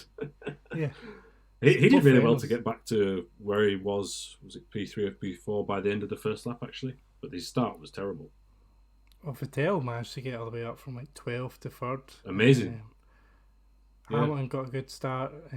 Both Reynolds got a good start, and then I went tits up at turn 1 already. Yeah. Ricciardo and Ocon made contact, right? Yeah, Hamilton went to the inside of... Ricciardo, and he had to swerve right into Ocon. But Bottas spun on his own in sympathy. Yeah. Which I'm sure we'll come to. Valtteri. Vettel made a great start. He was up into P3. I wrote down here, Vettel, okay, exclamation mark. Because where's he been all year? And I know. That was incredible. I think maybe in the wet conditions, power doesn't mean that much, does it? And he was also on it for once. He didn't make a mistake on the lap 1, which then set up the rest of his race. No, and they've always struggled with tires this year, Ferrari, so it's probably helped them a lot. Yeah, definitely. Going into this race. He was running P3, I think Verstappen and Albon got him relatively quick. Yeah. I think the Verstappen maybe undercut him as well. Because all started in the full wets and then started shifting to the inters at about lap 8 onwards. Yeah, I got down here. Leclerc was the first onto inters on lap 7, and the commentator was like, that's too early. And the next lap he set a purple sector. Yeah. So it was perfectly judged. That was excellent strategy from Ferrari there. And then obviously Vettel pit soon after that, and so did everyone else, really. Well, I don't know if I'm jumping ahead too much, but Verstappen and the Red Bull stayed out a bit longer on the wets than most. Yeah, because the Albon was the last one. Yeah. I think it was on the wets to come in. I think Russell was the last to stop, but they started on the inters. He started on the inters, which was absolutely the right call, and he was up P10, P11, and was in P11 for quite a while actually, until the tyre wear started happening and things like this. Obviously, then he'd done more laps on the inters than everyone else, but that was an excellent call, and that was the alternative strategy, and it paid off at least for half a race anyway. Yeah. It got him somewhere near a point. He's fighting for positions. That's what you want to be doing when you're in the slowest car, right? So, not arguably slowest. Yeah. It didn't seem to work for Latifi. He was nowhere, but for Russell, he seemed to get a hang of it pretty quick. I think going back to qualifying, Latifi struggled all weekend with this circuit, with the lack of grip. I think he have a spin in the race on his own, and then also later on he had contact with Grosjean, which resulted in a spin. So yeah, not the best race of Latifi. Like I said, I think I actually quite like him. Obviously, Russell's a lot better though. Yeah, it's his first year, but he's not really done much to impress me so far. But it was a bad race for him. Yeah, real bad. I thought Albon was hung out to dry at one point when he was the last one on the inters, because everyone behind him was flying. Max got preferential treatment on the pit stop there. Yeah, I thought Alex probably could have been on the radio saying bring me in, because Max was adamant he wasn't coming in for like 3 or 4 laps. Yeah. Even though everyone else was going quicker. Yeah. But he eventually came in, and he came out behind Perez. Perez had a slow stop. Yep. Again. Did he go over the pit exit line? Who's it? Max Verstappen. Did he when he came out or not? It was under investigation, and then it flagged up after the race. I've not seen anything since. I haven't seen anything to say he got a penalty. I had a look before we started, but I hadn't seen if he got anything. No, I think it's alright. It didn't look like it from the camera. It looked like he touched it. It didn't look like he went over it. I felt like it was slightly weird that investigation came quite late in the race. We'd already seen the replay and stuff. Yeah. They were clearly like, oh, well, there's nothing going on here. Shall we investigate Max Verstappen? Oh, go on then. Yeah. Derek Rourke must have got very bored. And then in the end, they did nothing with it, so what was the point of that? No. It came out, it was quick behind Perez, so Perez made a mistake, and then it's going through out of turn 8 onto the back straight, before turn 9. He got close to the back of Perez and then made a complete mess of it. Holy moly, that was Code Brown. Yeah, he tried to go up tried to position on the right hand side, up the inside through turn 9 onto the straight. Yeah. And just got lost in the wash behind Perez. Yeah, it's that fast right hand kink, isn't he? And hindsight's a wonderful thing. But you could have obviously waited a little bit and got the run further down, but you've got to go for it as well. But he just understeered wide, doesn't it? It was the aero effect, and then he was on that slippy curb. But that was big. I definitely at one point I thought, oh, that's going in the fence. Yeah. After the first 360, I thought he's got it. Oh no, he hasn't. Yeah, it just kept going. Yeah. When I was watching it, I was like, don't go down there, don't go down there. And then he tried to nick it out down inside. A bit more patience, I think. Yeah. With hindsight, but a bit more patience would have been suited there. And he just sort of rolled backwards across the track. It reminded me of the Paul Rivette action in touring cars a little bit. That he was very lucky that there was a gap to Albon, and I'm certain in that scenario he didn't think that there's a gap, so I can do it. He just did it, and therefore it's luck that he sort of rolled back across the track again and then get going. It was a really good recovery, but bloody hell, that was dangerous and risky. Yeah, and released Albon, no? He did. Had a few good laps. It looked like at one point he was probably going to win this. Yeah, because he was flying up behind both the racing points. He flew up there, didn't he? And he got past Hamilton and Vettel in the first part of the race. He got right behind Perez, but then couldn't get past Perez. And that was, he just sort of sat there for a long time. And not only had a spin as well. Yep. And I thought it was a good performance still from Albon. At least he was in the fight, wasn't he? and not enough to save his job, I don't think. But no, his defence could be Max spun twice as well. Yeah, But I thought it was his to lose at that point when he was behind both racing points. It was at least on for a podium, and he did throw it away by doing that spin. He did. He did. But it was a better weekend for him. He qualified P4. But you think he's out? Yeah, I think he's gone. But I don't know who's in there. And I would like to see Hülkenberg. But ultimately, Perez has had nearly said a whole season of seat time. Obviously, he missed a couple of races, didn't he? But Perez will be less rusty. And he did a good result today, which surely helps his cause. I mean, who would you put in that second seat? For pure sentimental reasons, I would put Hülkenberg in there because I want to see him get a podium. Yeah, everyone loves an underdog, and I would do exactly the same. Yeah. Although I think Perez deserves it. Yes. And not that Red Bull need it, but he's got some money. And maybe they do need it if they're going to develop their own engine or carry on this Honda thing. True, an extra £30 million a year. Or whatever his sponsorship is. You can't sniff at that. No. No team. And it's not like he's bad. He's really good. Yeah, it's really good. It's a shame that it looks like one of them are going to miss out on a seat next year. Yeah. Hülkenberg or Perez. Yeah. But I agree with you. I think Albon's, even though it's a better weekend, I think he's gone. He's had his chance.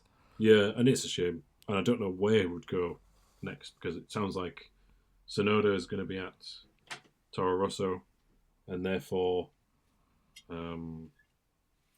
alongside Gasly, and so where is there else to go for Albon other than being maybe a reserve driver, which no one really wants to do that. You're not going to get seat time. No. I just don't see another option really. It's a bit, which is a shame because I do like him and I do think he could be good. I think he's up against Max Verstappen in a car that's set up for Max. He really needs that other year in AlphaTauri to develop, but he's not going to get it unless he takes a year out and then Gasly moves. That's a good point. He probably was promoted too soon as well because of the Gasly issues, and maybe he wasn't ready for it. Yeah, and Red Bull clearly don't like Gasly, and they don't want him anywhere near their car. So they may think, take a year out, Alex, and then we'll put you back in that car in a year when Gasly moves on. Yeah, that could be the option. It could be. I don't see Gasly sitting there in a second team for a year on year. I believe he's better than that Toro Rosso. He deserves better, so it'd be good if there is another seat around. Where that would be, I don't know. People seem to point to Renault, don't they? But that's only providing that Ocon doesn't beat Alonso next year, which he could do, right? And in which case, there's no space at Renault. No. So you can't rely on that. But it's good that at least they've kept Gasly on at Toro Rosso anyway. Oh my goodness, AlphaTauri. I'll be calling Racing Point Force India soon. I still do that. I prefer Force India. Yeah. I actually watched sorry to digress, but there's a Netflix documentary on it's called something like Bad Billionaires of India, and Vijay Mallya has got an episode. I watched the Vijay Mallya episode. It's interesting. Is it good? Yeah, I think it's alleging that he invented Kingfisher beer, and then from there Kingfisher Airlines. The airlines were struggling. He then got business loans to help from the government and stuff to help the airline, and sort of funneled that through the Formula 1 team and used that to help the Formula 1 team. That's the allegation, and therefore that's dodgy as hell. Anyway, sorry, back to the race. And meanwhile, Bottas is having another spin probably. How many spins did you count? I think they showed 3 on TV, but there was a couple where I noticed that his name dropped down the charts suddenly, but they didn't mention it. So I got to actually thought he had 5. What did you think? Yeah, I have 3 written down, but there was at least one where they said it in commentary, but you didn't see it. And there was probably another one as well. So 2 were at the exit of turn 1 into turn 2, right? At least. And so hang on. So that maybe there's 4 there, or maybe I'm remembering it wrong. But it was turn 1, lap 1. Yep. Then wasn't there later on in the same lap with Ocon contact? Yeah, he crashed into Ocon into the turn 11. Yeah. Then there was, I felt like 2 spins where on the exit of turn 1 going into turn 2, it was just slightly on the wet line. That at least happened once. That's at least 3, potentially 4. And then there was at least 1 or 2 in commentary. So, I mean, and then he got lapped just to rub it in. Yeah, and he almost spun it again when Hamilton was trying to go past him. He went wide. He went off and come on. And I was like, oh, this is just what's going to happen. He's going to spin and wipe out Lewis. That would have been embarrassing. I mean, I was hoping it was happening because Perez... Well, Hamilton came from nowhere. Yeah, we should talk about that. Yeah. Suddenly found tons of speed. Vettel, he was behind Vettel for ages. Yep. And Sebastian pitted. And then Stroll pitted from the lead. Hamilton then just found all the pace in the world. Do you think Stroll should have pitted? Because all of a sudden he had a big lead. He did really well all race, but then Perez caught right back up to him, didn't he? And then the pack was chasing.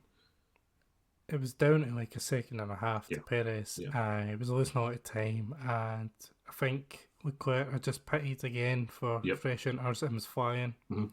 So I thought they threw it away, but in hindsight, looking at it, there was only a decision they could make.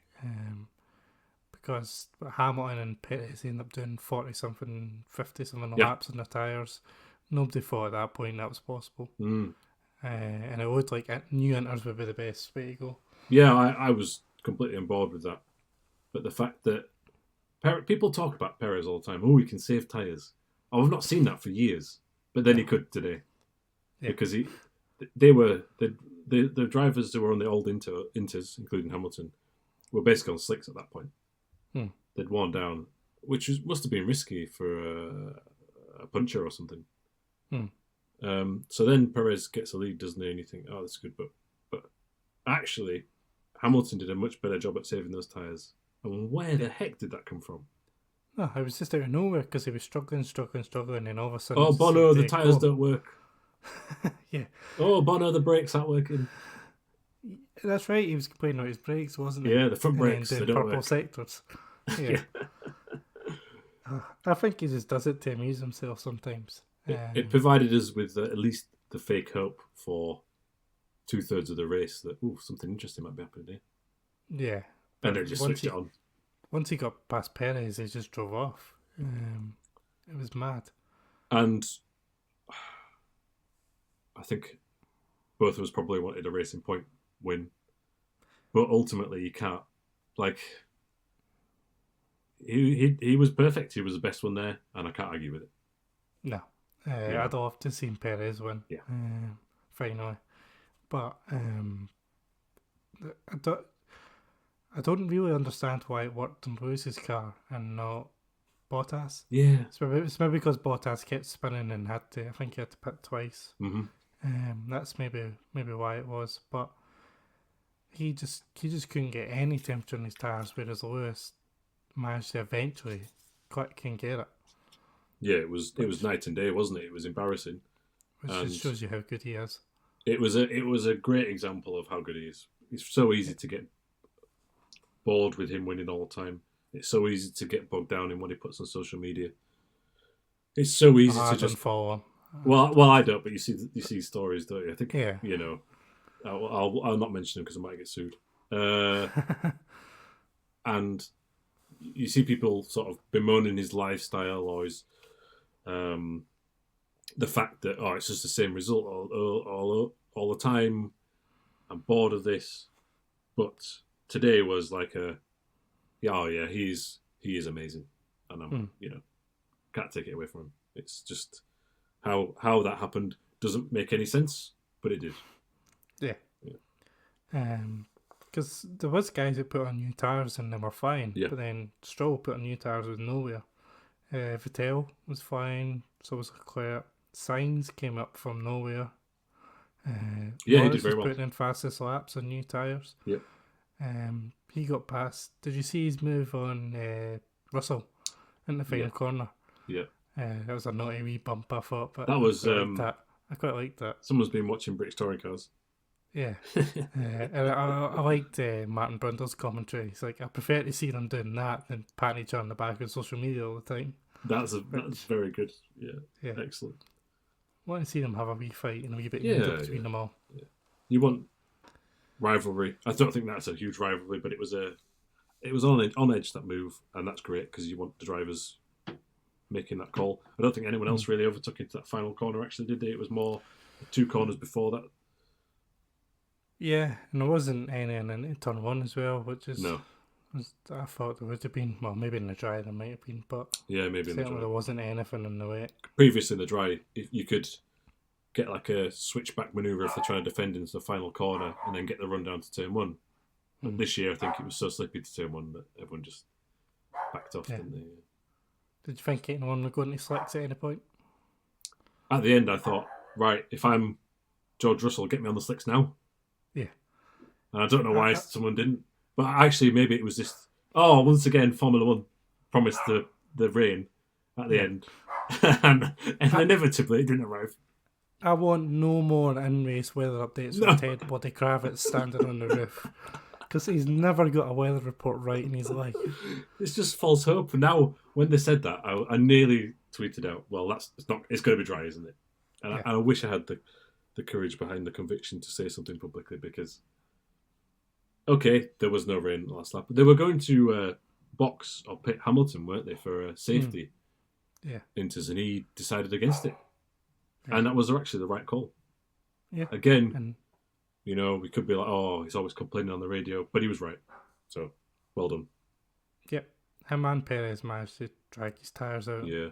A ridiculous amount. Perez were gone by the end. Yeah, well done for that. Yeah, he had no grip at the end. And he nearly got caught, didn't he? Yeah, well, he went off coming on the back straight, was it? Which put Leclerc right up beside him and actually got past. And he managed to beat him on the straight despite Leclerc having DRS. Speaks volumes about the Ferrari engine. Pretty damning. Yeah. And then Charles walks up going into the penultimate corner and lets Vettel go through. Unbelievable. I was cheering. Yeah. Seb gets his first podium in the year. I think if I was in Leclerc's position, I would have totally gone for that as well. Yeah. He dive bombed down the inside, but just locked up, ran wide, and then old Vettel got on the podium. But earlier in the race, Charles had caught Vettel quite handsomely from a fair way back, especially from the early stages, overtaking Seb. But then Seb actually managed to keep with him close enough so that when the error happened, boom, he was there to capitalise. So actually a bit of the old magic was still there, maybe. Though I'm not going to start dreaming about a resurgence next year, but... No. fair play. He did really well this race, I thought, Vettel. Vettel, I think he drove really well. Yeah. I'm a bit dubious whether he's actually got it still himself. But it was certainly a brilliant race for him. Yeah. Carlos Sainz, I thought, did great as well, got him to P5 because he started from nowhere. Yeah, he was right down. Didn't he have a grid penalty as well, like I think we've already said? And the bad qualifying. And so, in the race, plugged away, the car came alive. He did really well. He does really well in those conditions generally, I think. Insert some reference about his dad being a rally driver. And it was really good to see. And he very very nearly got Charles in the final corner. If you look in the background of the final shot, it just gets a bit of oversteer and you think, which of course that's very important for the Constructors' Championship, which I don't know if you've seen the updated table. Yep. But it's still very close between the third and fourth. I mean, it's dropped back a little, but it's still very close. I think what happened to Renault after the first lap? Just nothing really. Yeah, Ricciardo just seemed to be sitting about P8 with nobody in front of him, and then I think he had Sainz behind him for ages, but he just didn't have any pace at all. No, bad race for them really. Obviously he kept it on the island, but Ocon recovered, I think, to 11th, I think it was. Yeah, something like that. But they didn't have any pace at all. I'm a wee bit worried about the McLarens. It may just be me too. The way they've been developing their car to get ready for next year. I hope so. Because they're switching to Mercedes next year. It's next year, isn't it? Unfortunately, they've got to do a lot of more work than most because they're switching power unit. Yeah. Or engine. I'm going to call it an engine. There we go. Yeah. PU. But I think a lot of the results have actually masked that they're behind in pace of the other midfield teams. I think they do very good strategies, and I think they've got two great drivers. And I think that, I mean, let's also not forget that Racing Point had a Constructors' Championship penalty, right? So they should be much further ahead for copying the Mercedes, right? Yeah. And they should be much further ahead than McLaren, in my opinion, because especially at the start of the year, they did not make the most of those opportunities. So probably for me on pace alone, it should be Racing Point, and then Renault clearly very quick in certain circumstances. But as of today's shows, if there's any wet races as we go to at the end of the year, I don't think they're going to be up there. What am I saying? The point is, I agree with you. I think I hope McLaren can do it, but I don't think they've got the outright. I think they're the slowest of those three cars. Yeah, but you're right. The racecraft gets them out of the hole most weeks. Yeah, I agree with you, Racing Point.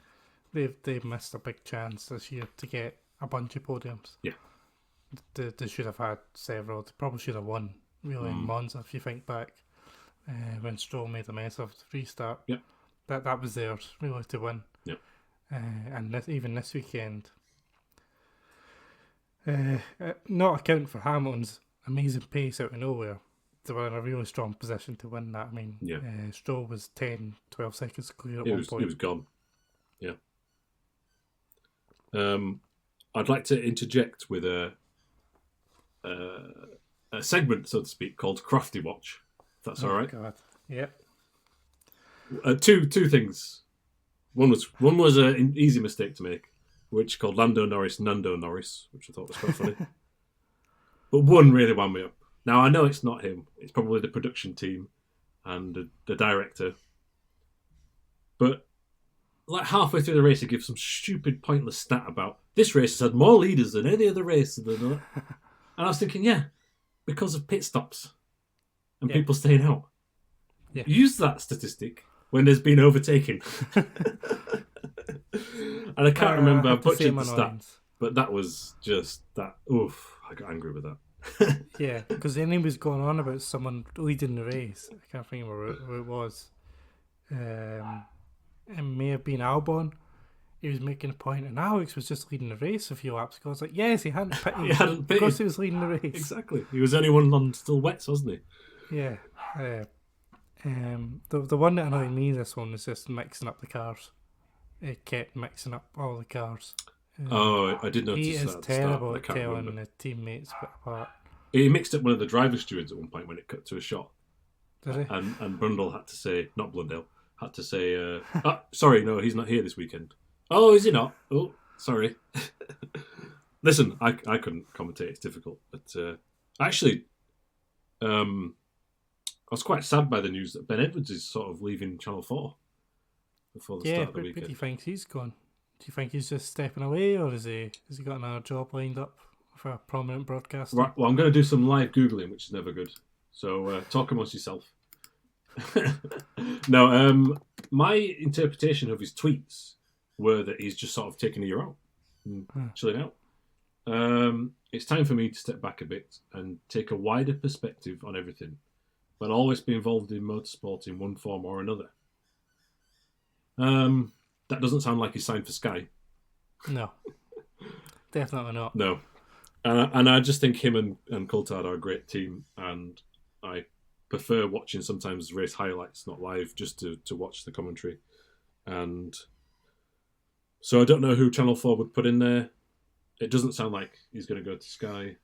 So I just think it's a shame. I mean, who would you have as a lead Formula 1 commentator for Channel 4? I've sprung that on you with no prior warning, sorry, but I'm trying to think as well.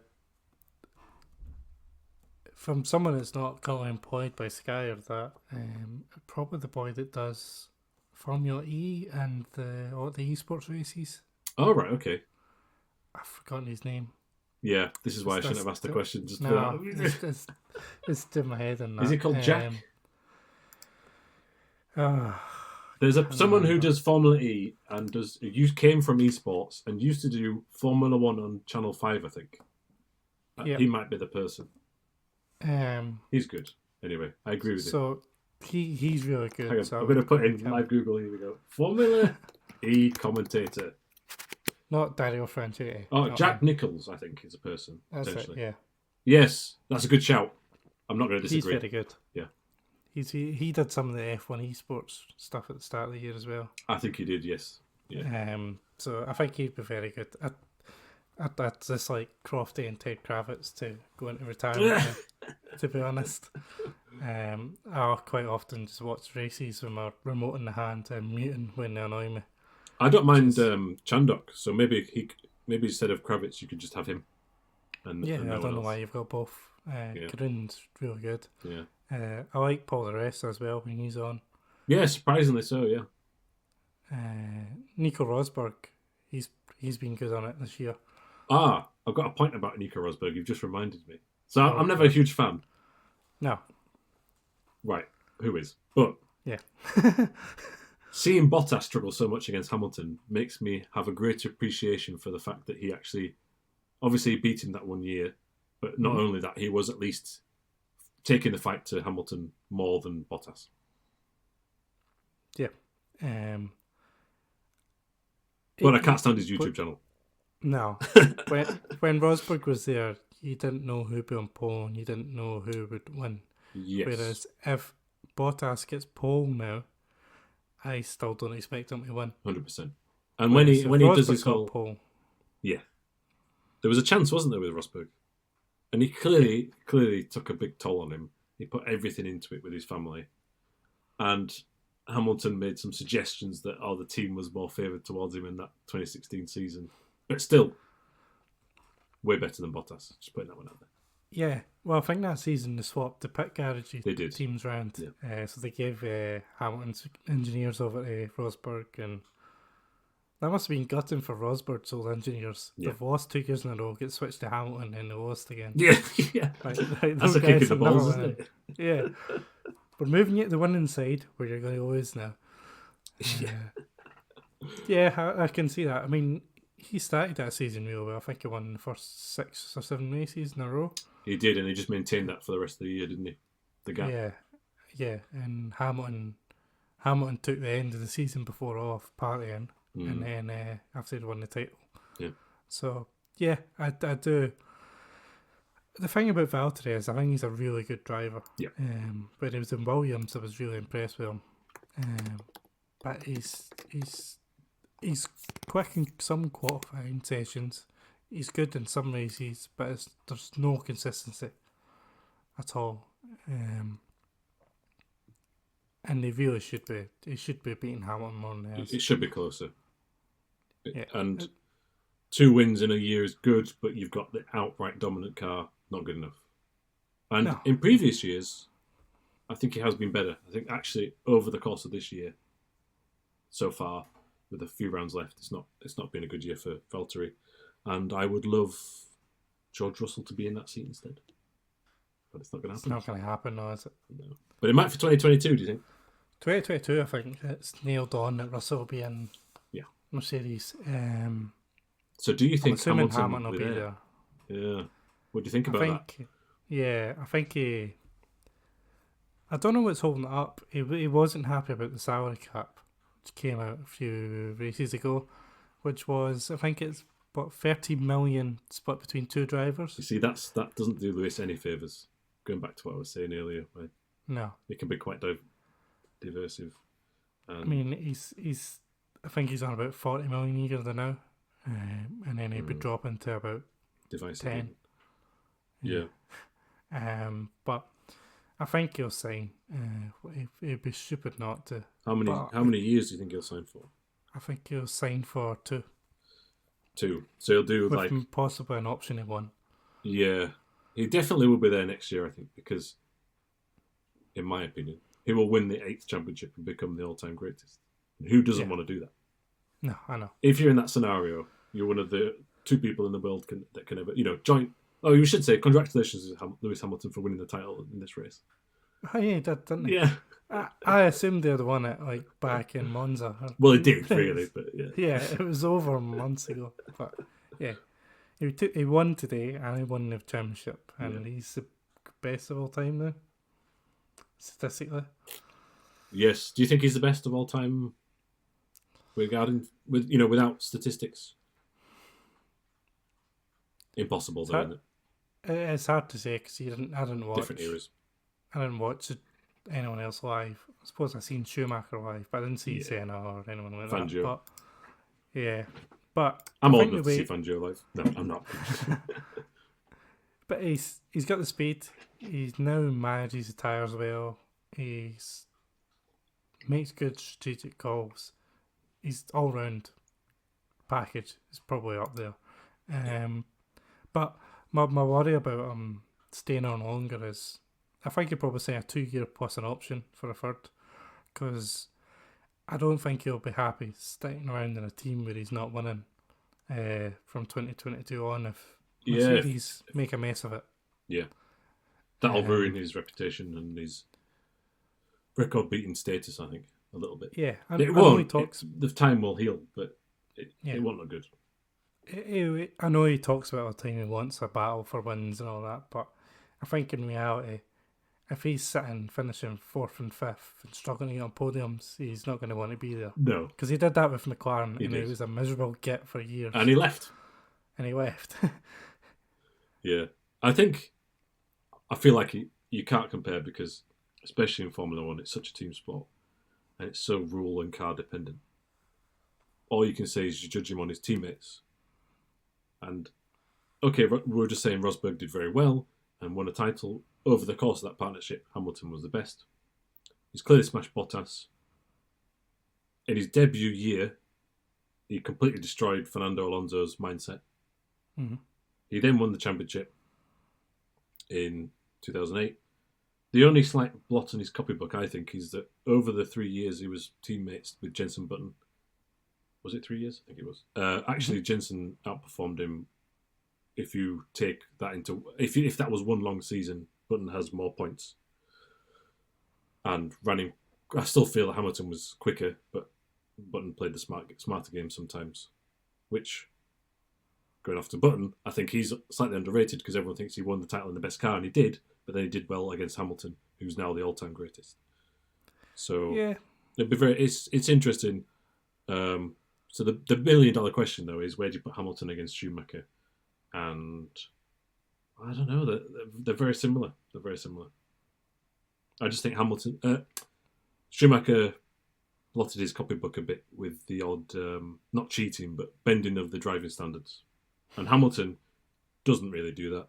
Hasn't ever done it to that notoriety. And therefore, is he better? Difficult. Difficult because they're not in the same car at the same time. No, and Schumacher did have the best car for many a year. Was it 2001 or 2002 when Coulthard finished second, but was on like half the points, nowhere near. Yeah. So he was dominant. And he raced in an era where his teammate was only there to support him, rather than fight him. But I think it's hard to argue. This season's different because Mercedes are so far ahead. Oh, ridiculous. Last season there was challenges from both Red Bull and Ferrari. And he destroyed them. And he still came out on top quite comfortably. Yeah, easy to forget that, isn't it? Yeah. That's a very good point. And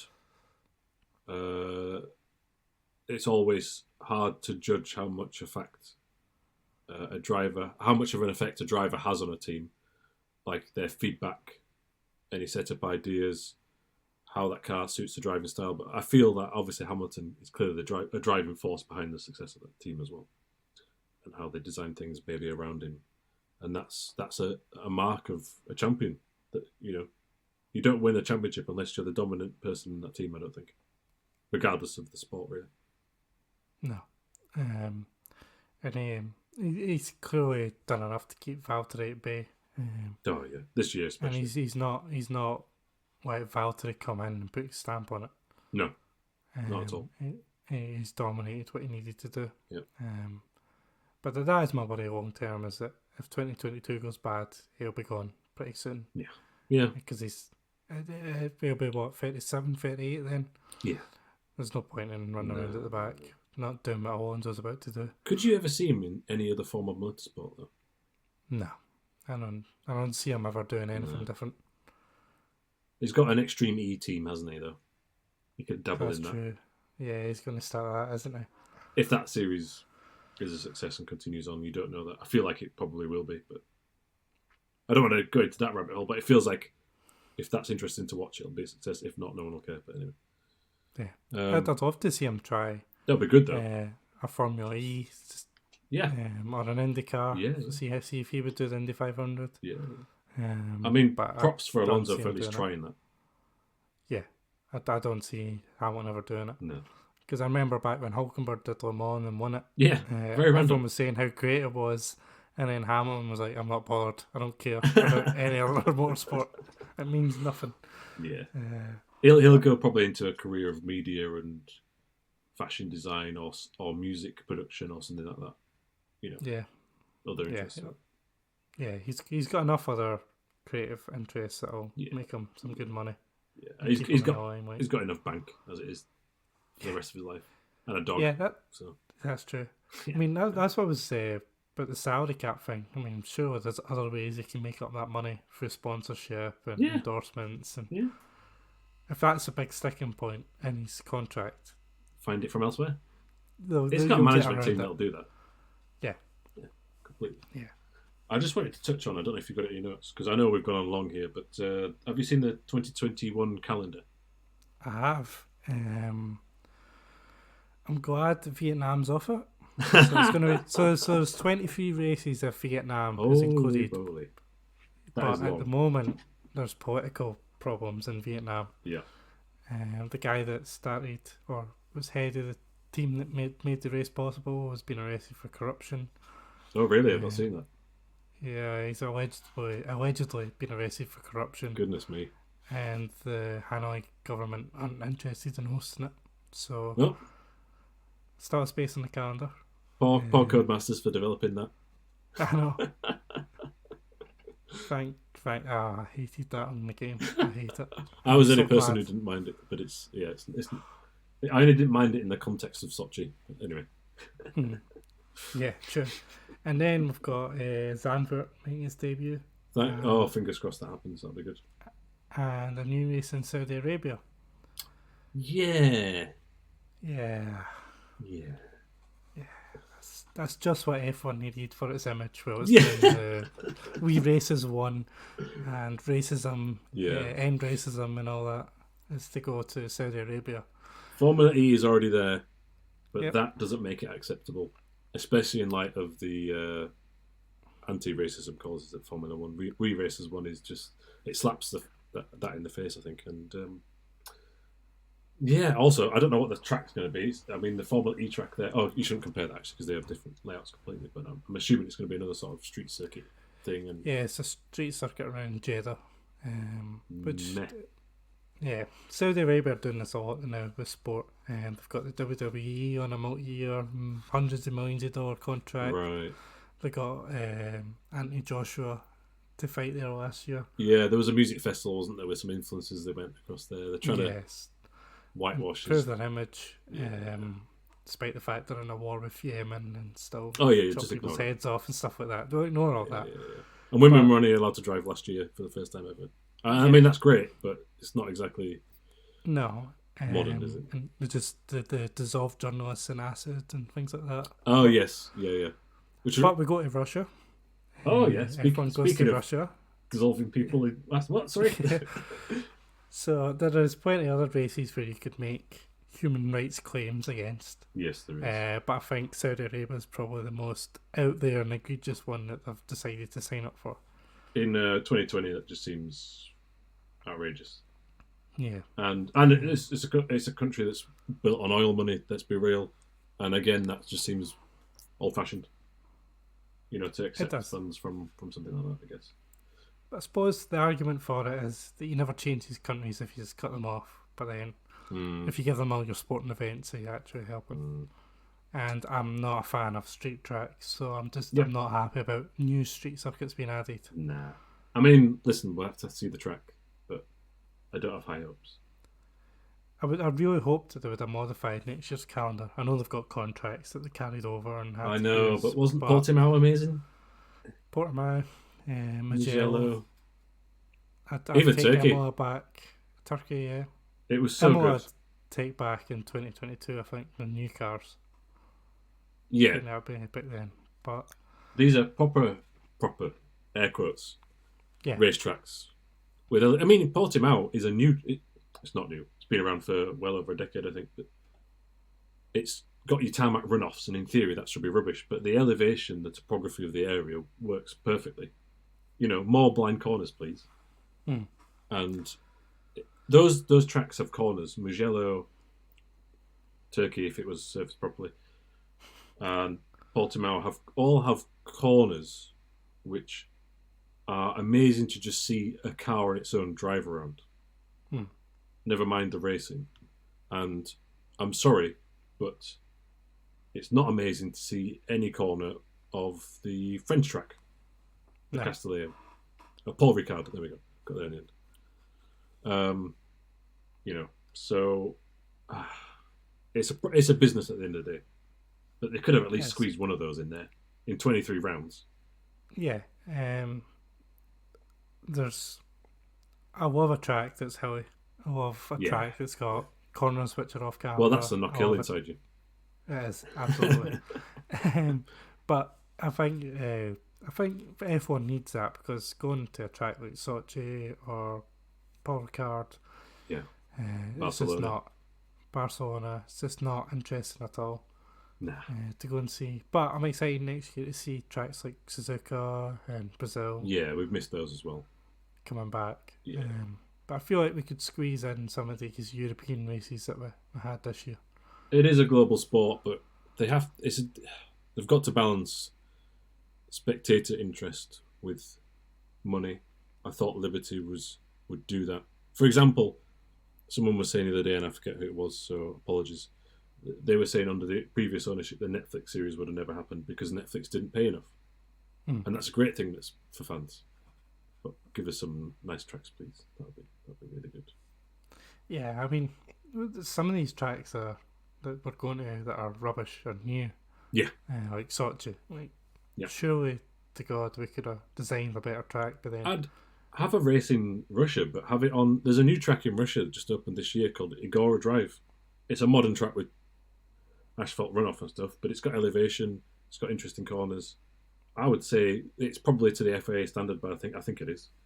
So can we have it on that instead of Sochi, please? Something new. We've seen with these new tracks, they provide interest as well, and there's only really Zandvoort that's different, that catches my eye. Obviously, Saudi Arabia is different, but I don't really care about that. So again, they've got the contracts, like you say, but something different would be nice. They're also still talking about racing Miami in the next 2 or 3 that years was gonna around happen, the Dodger Stadium. Yeah.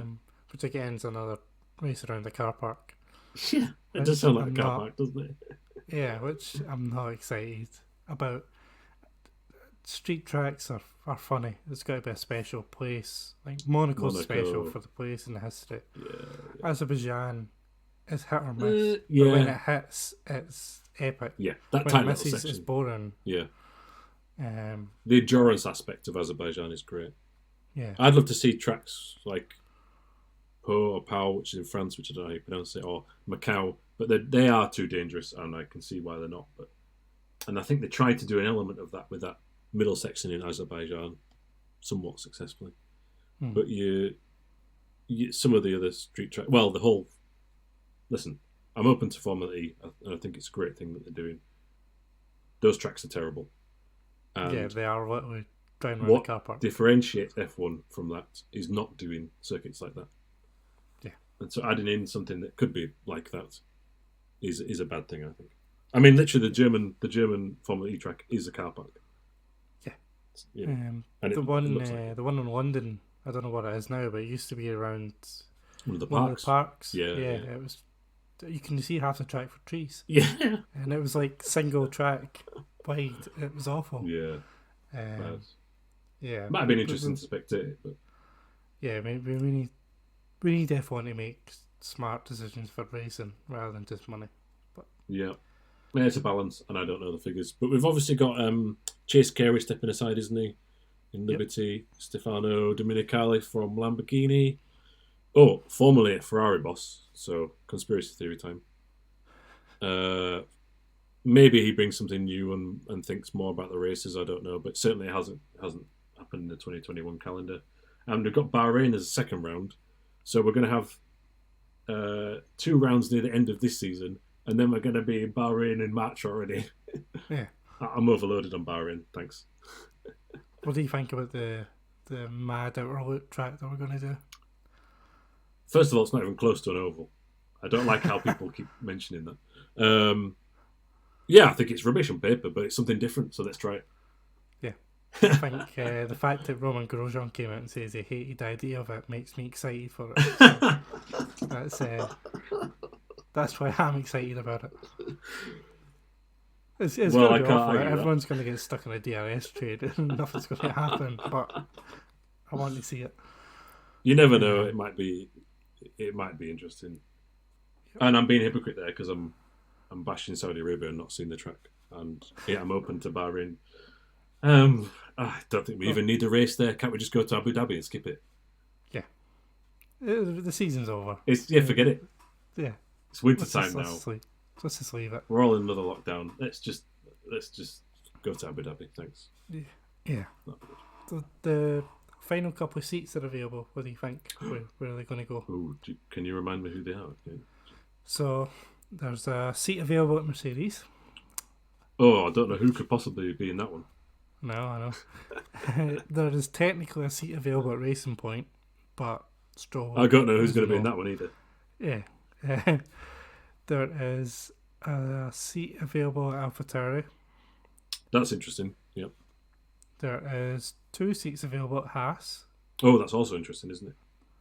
And I believe that is what's remaining because Russell's been double confirmed. Yeah.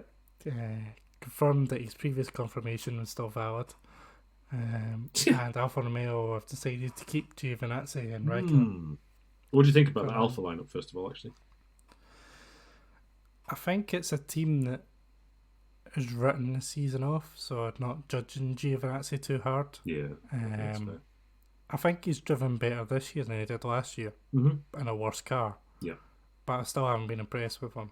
No. He's had good starts, which is the thing people keep talking about, but I'm not actually impressed with anything else. Yeah, the thing with a good start is it's actually probably better to qualify higher up in the first place. Yeah, then you don't need it. Yeah, I'm mixed on that. I think, to be sceptical, there's a marketing value for Kimi Raikkonen to be there. PR value. And from a marketing side, if you're trying to sell Alfa Romeo cars, which are not doing very successful at the minute, sadly, to have an Italian in the squad while that sponsorship agreement exists is perfectly suited to that. Yeah. But personally, I actually don't really care too much about Raikkonen continuing a season when the rules mean that engines are basically going to be the same performance next year. So are they going to really have a leap forward? Probably not. Well, Ferrari are bringing a new engine next year, which they're talking up as being... I'll believe it when I see it. Back to what they expected for this year. I mean, if that's the case, fantastic. I'm interested in 2021, but I'm sceptical towards it. Yeah, same. Now, who would you put in the AlphaTauri then? Or the Toro Rosso, as I like to call it still. I would probably put Albon in there. Ooh. I know they want to get Shinoda in F1, but I don't think another year in F2 would harm him. Fighting for a title in F2. I think that's a fair shot. I don't think that's a bad thing for him. I think Albon didn't impress me the first time in AlphaTauri. I thought he was doing a decent job. I think he had a decent second half to last season with Red Bull, and I think he's had a shocker this year. Yeah, but there's something still there. Yeah. So I think I'd like to see Albon back in that car and give Shinoda another year in F2. What happens to Kvyat? Kvyat's Kvyat, yes, right. Back to Russia. some hard bass in his flat for a year and then come back. Yeah, I love that meme. So. He has been talking about coming back for 2022 and trying to find a seat. Of course, I say that. Of course, I say that. Yeah, I don't see anyone that would take him on, but I'm afraid I think he's actually done decent this year. I think he had a good start to the year, which is easy to forget. I feel like almost he outperformed Gasly in some respects at the start of the year. But he's then only really shone, I think, when Gasly's not been in the race, like Miller, for example. I think there's a mental thing there. And I would like to see him do well, actually. I don't mind him. I think he's very talented. But I think it's over and out, like Vitaly Petrov. Maybe he finds a drive in prototypes with the new Le Mans rules coming in or something like this. It's a shame. Because I do feel sorry for him just quickly on when he got dropped from Red Bull. That was undeserved, in my opinion. Yeah, that was a lot of rubbish. Yeah, when you look at his results, that he was doing then, he beat Ricciardo in his first year. Yeah. And then 3-4 races into his second year, they dropped him. I honestly feel like because he hit Vettel and Red Bull was so favoured towards Vettel, they were just like, right, no, you're out. Yeah. I mean, I'm not saying he didn't have bad moments. Oh, yeah. He had plenty, but he still had a lot of good results and as that well. clearly destroyed him. Yeah. Permanent damage there.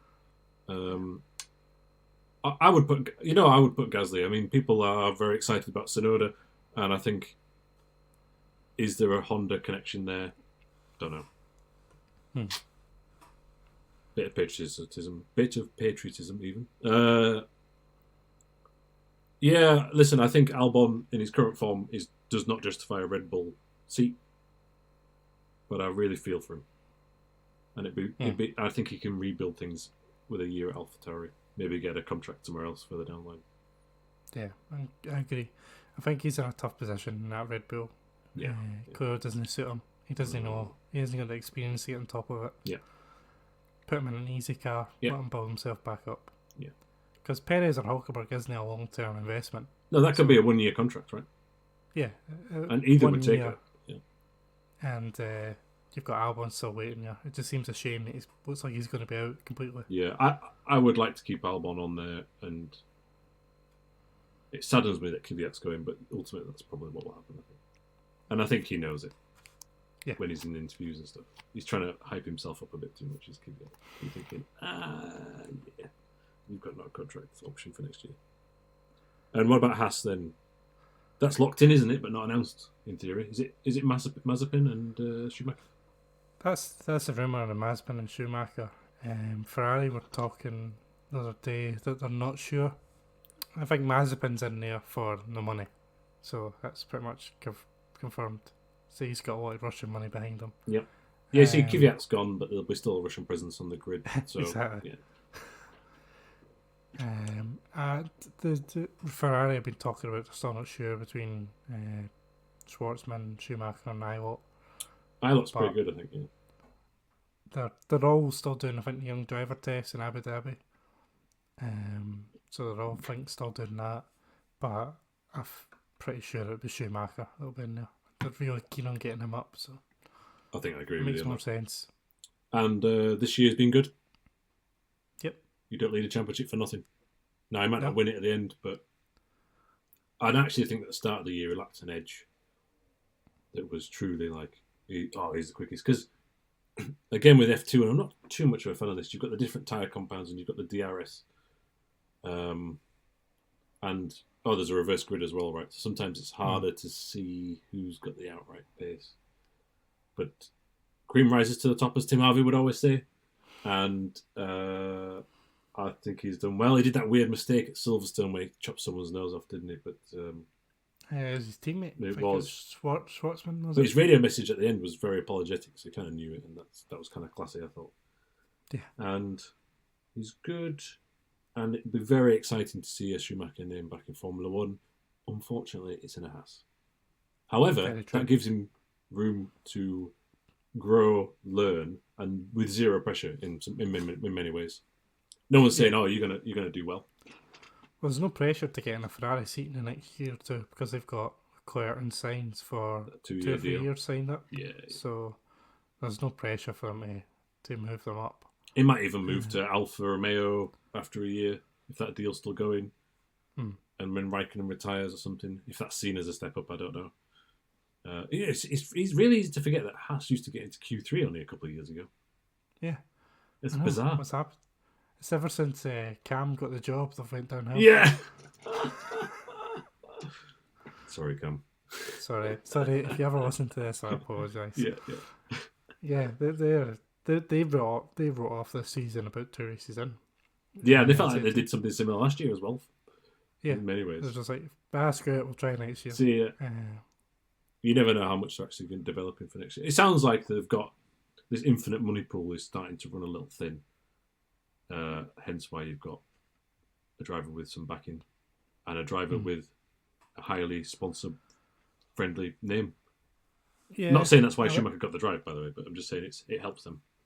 No, but that kind of surprised me why they didn't go for at least one of them. Perez. Oh, Perez, yeah.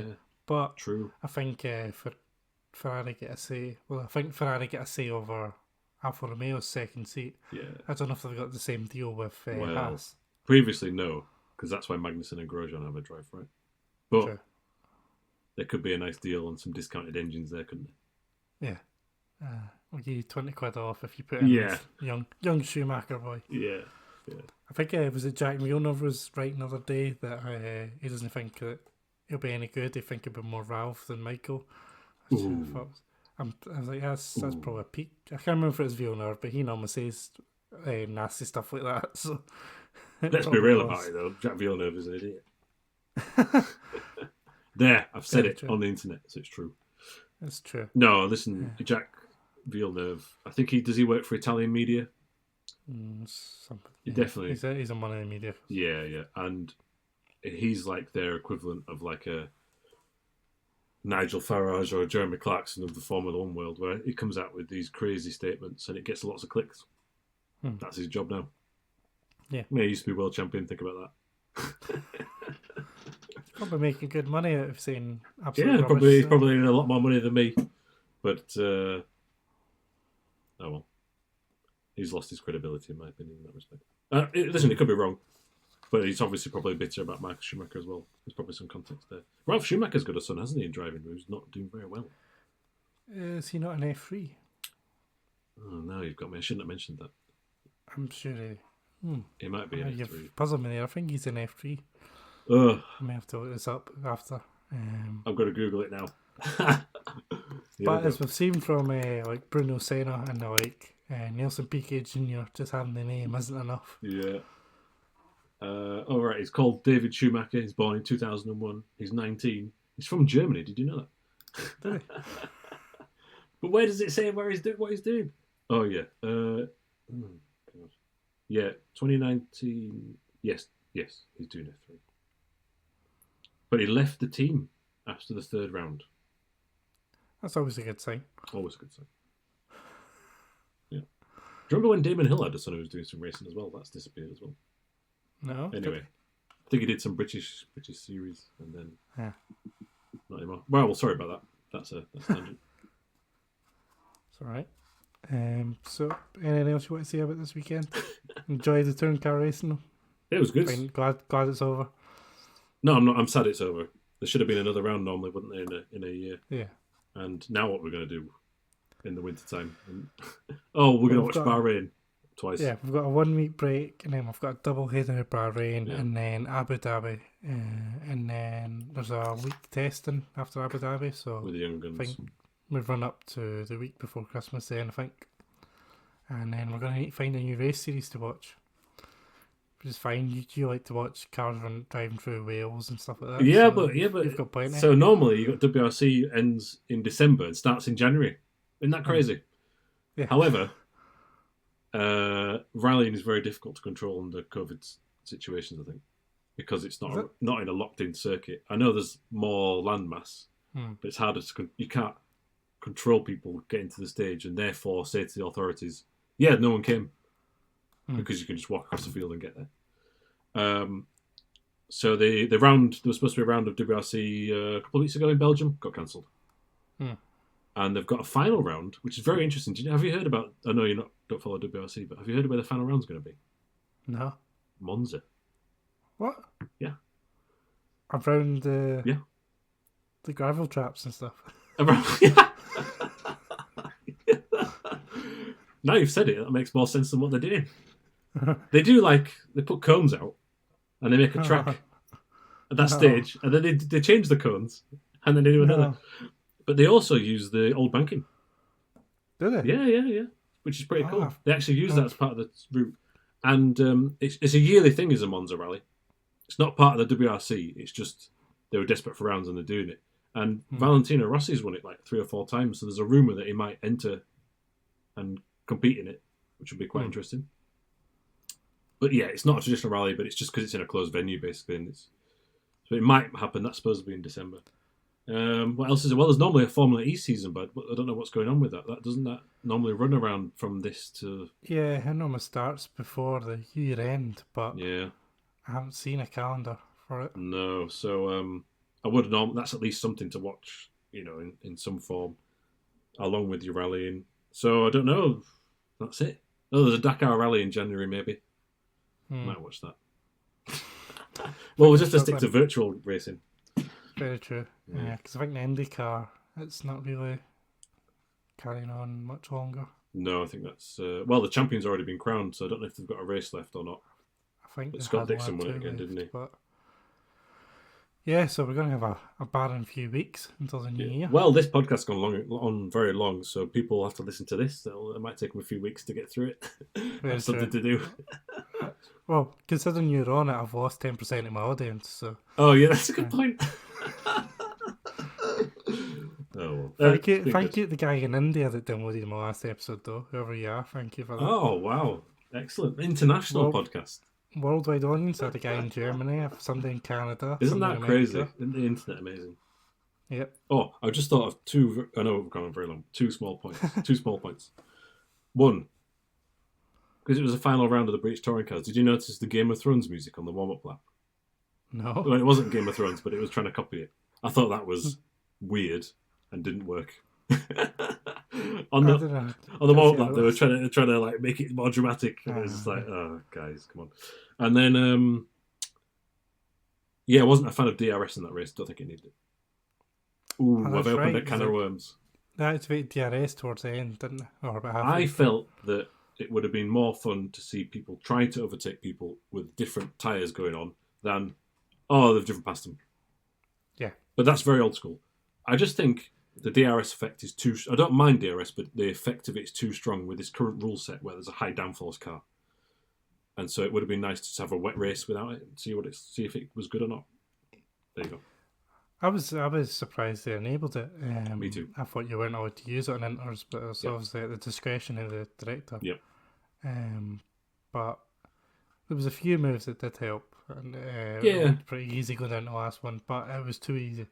Yeah. I thought so. It must be hard for them to judge. With the RS because Imola, it was too short. Yeah. So no one got past. But then in Portimao and Mugello, it was too long. Too easy. And everyone got past. Yeah. So hopefully 2022 we won't need it. We're pinning a lot of hopes in 2022, aren't we? I know, I'm putting all my hopes in. I know it's staying, but it shouldn't have the same effect if the ground effect and all that works. Yeah. I'm dubious that people have already designed around it. I think you've got the cleverest engineers in the world and designers and aerodynamicists. And what was it? 2009 is a great example where they're going to cut all the aero down, and someone invented the double diffuser, didn't they? Yeah. There we go. That was the end of that. And then a couple of years later, Red Bull had their Bowen diffuser. Yeah. Oh, do you remember the F-duct as well? Yeah. Where everyone was driving around with one hand on the steering wheel and the other hand trying to control a flap or something. Yeah. Yep. They'll find ways. They'll find a way around it. Yeah. And any initial promise will be designed out by the big boys. Yeah, exactly. Yeah. But still, no, come on. Yeah, I think you were positive and I've brought it down to a negative. Come on, 2022, let's go. 2022 is going to be great, and I think Red Bull is going to be close to Mercedes next year. God, I hope so. And have a bit more of a fight. Yeah. Here's to that. I'm going to have a drink of sparkling water in celebration to that statement. Cheers. Good man. I'd open a bottle of whiskey and have a cheers with you there, but... It's a Sunday night. It's a Sunday night. Yeah.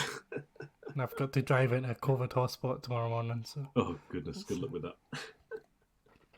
So I'm stick to the water. But cheers for doing this. That's all right, and I'm sorry for rambling on too much. But it's been really good. Gets the motorsport out of my system, as you can tell. Yep. We don't need to speak tomorrow night now when we're playing F1. Yeah. We can just sit in silence. Yeah. We'll have to have hear other people's opinions on it on the F1 2020 online, but that'd be good. Yeah, true. Thanks for the invite. Much appreciated. Cheers for doing this. Welcome anytime we do it. Yeah. And I just hope the recordings worked. Yeah. This is bad, buddy. If I hit stop now, it'll just disappear. But hopefully not. Right. But cheers, Tom. Thanks for doing this. That's all right. Thank you very much. Catch you later. And to all the listeners in India and Germany, cheers. Yep. Thanks for listening. Thanks for downloading. Thanks for making it through if you get to this point. Yeah, you've got a keen ear if you've listened to both of us for 2.5 hours. But thanks anyway, Tom. We'll see you again. Thank you very much. See ya. Cheers. Bye. Bye.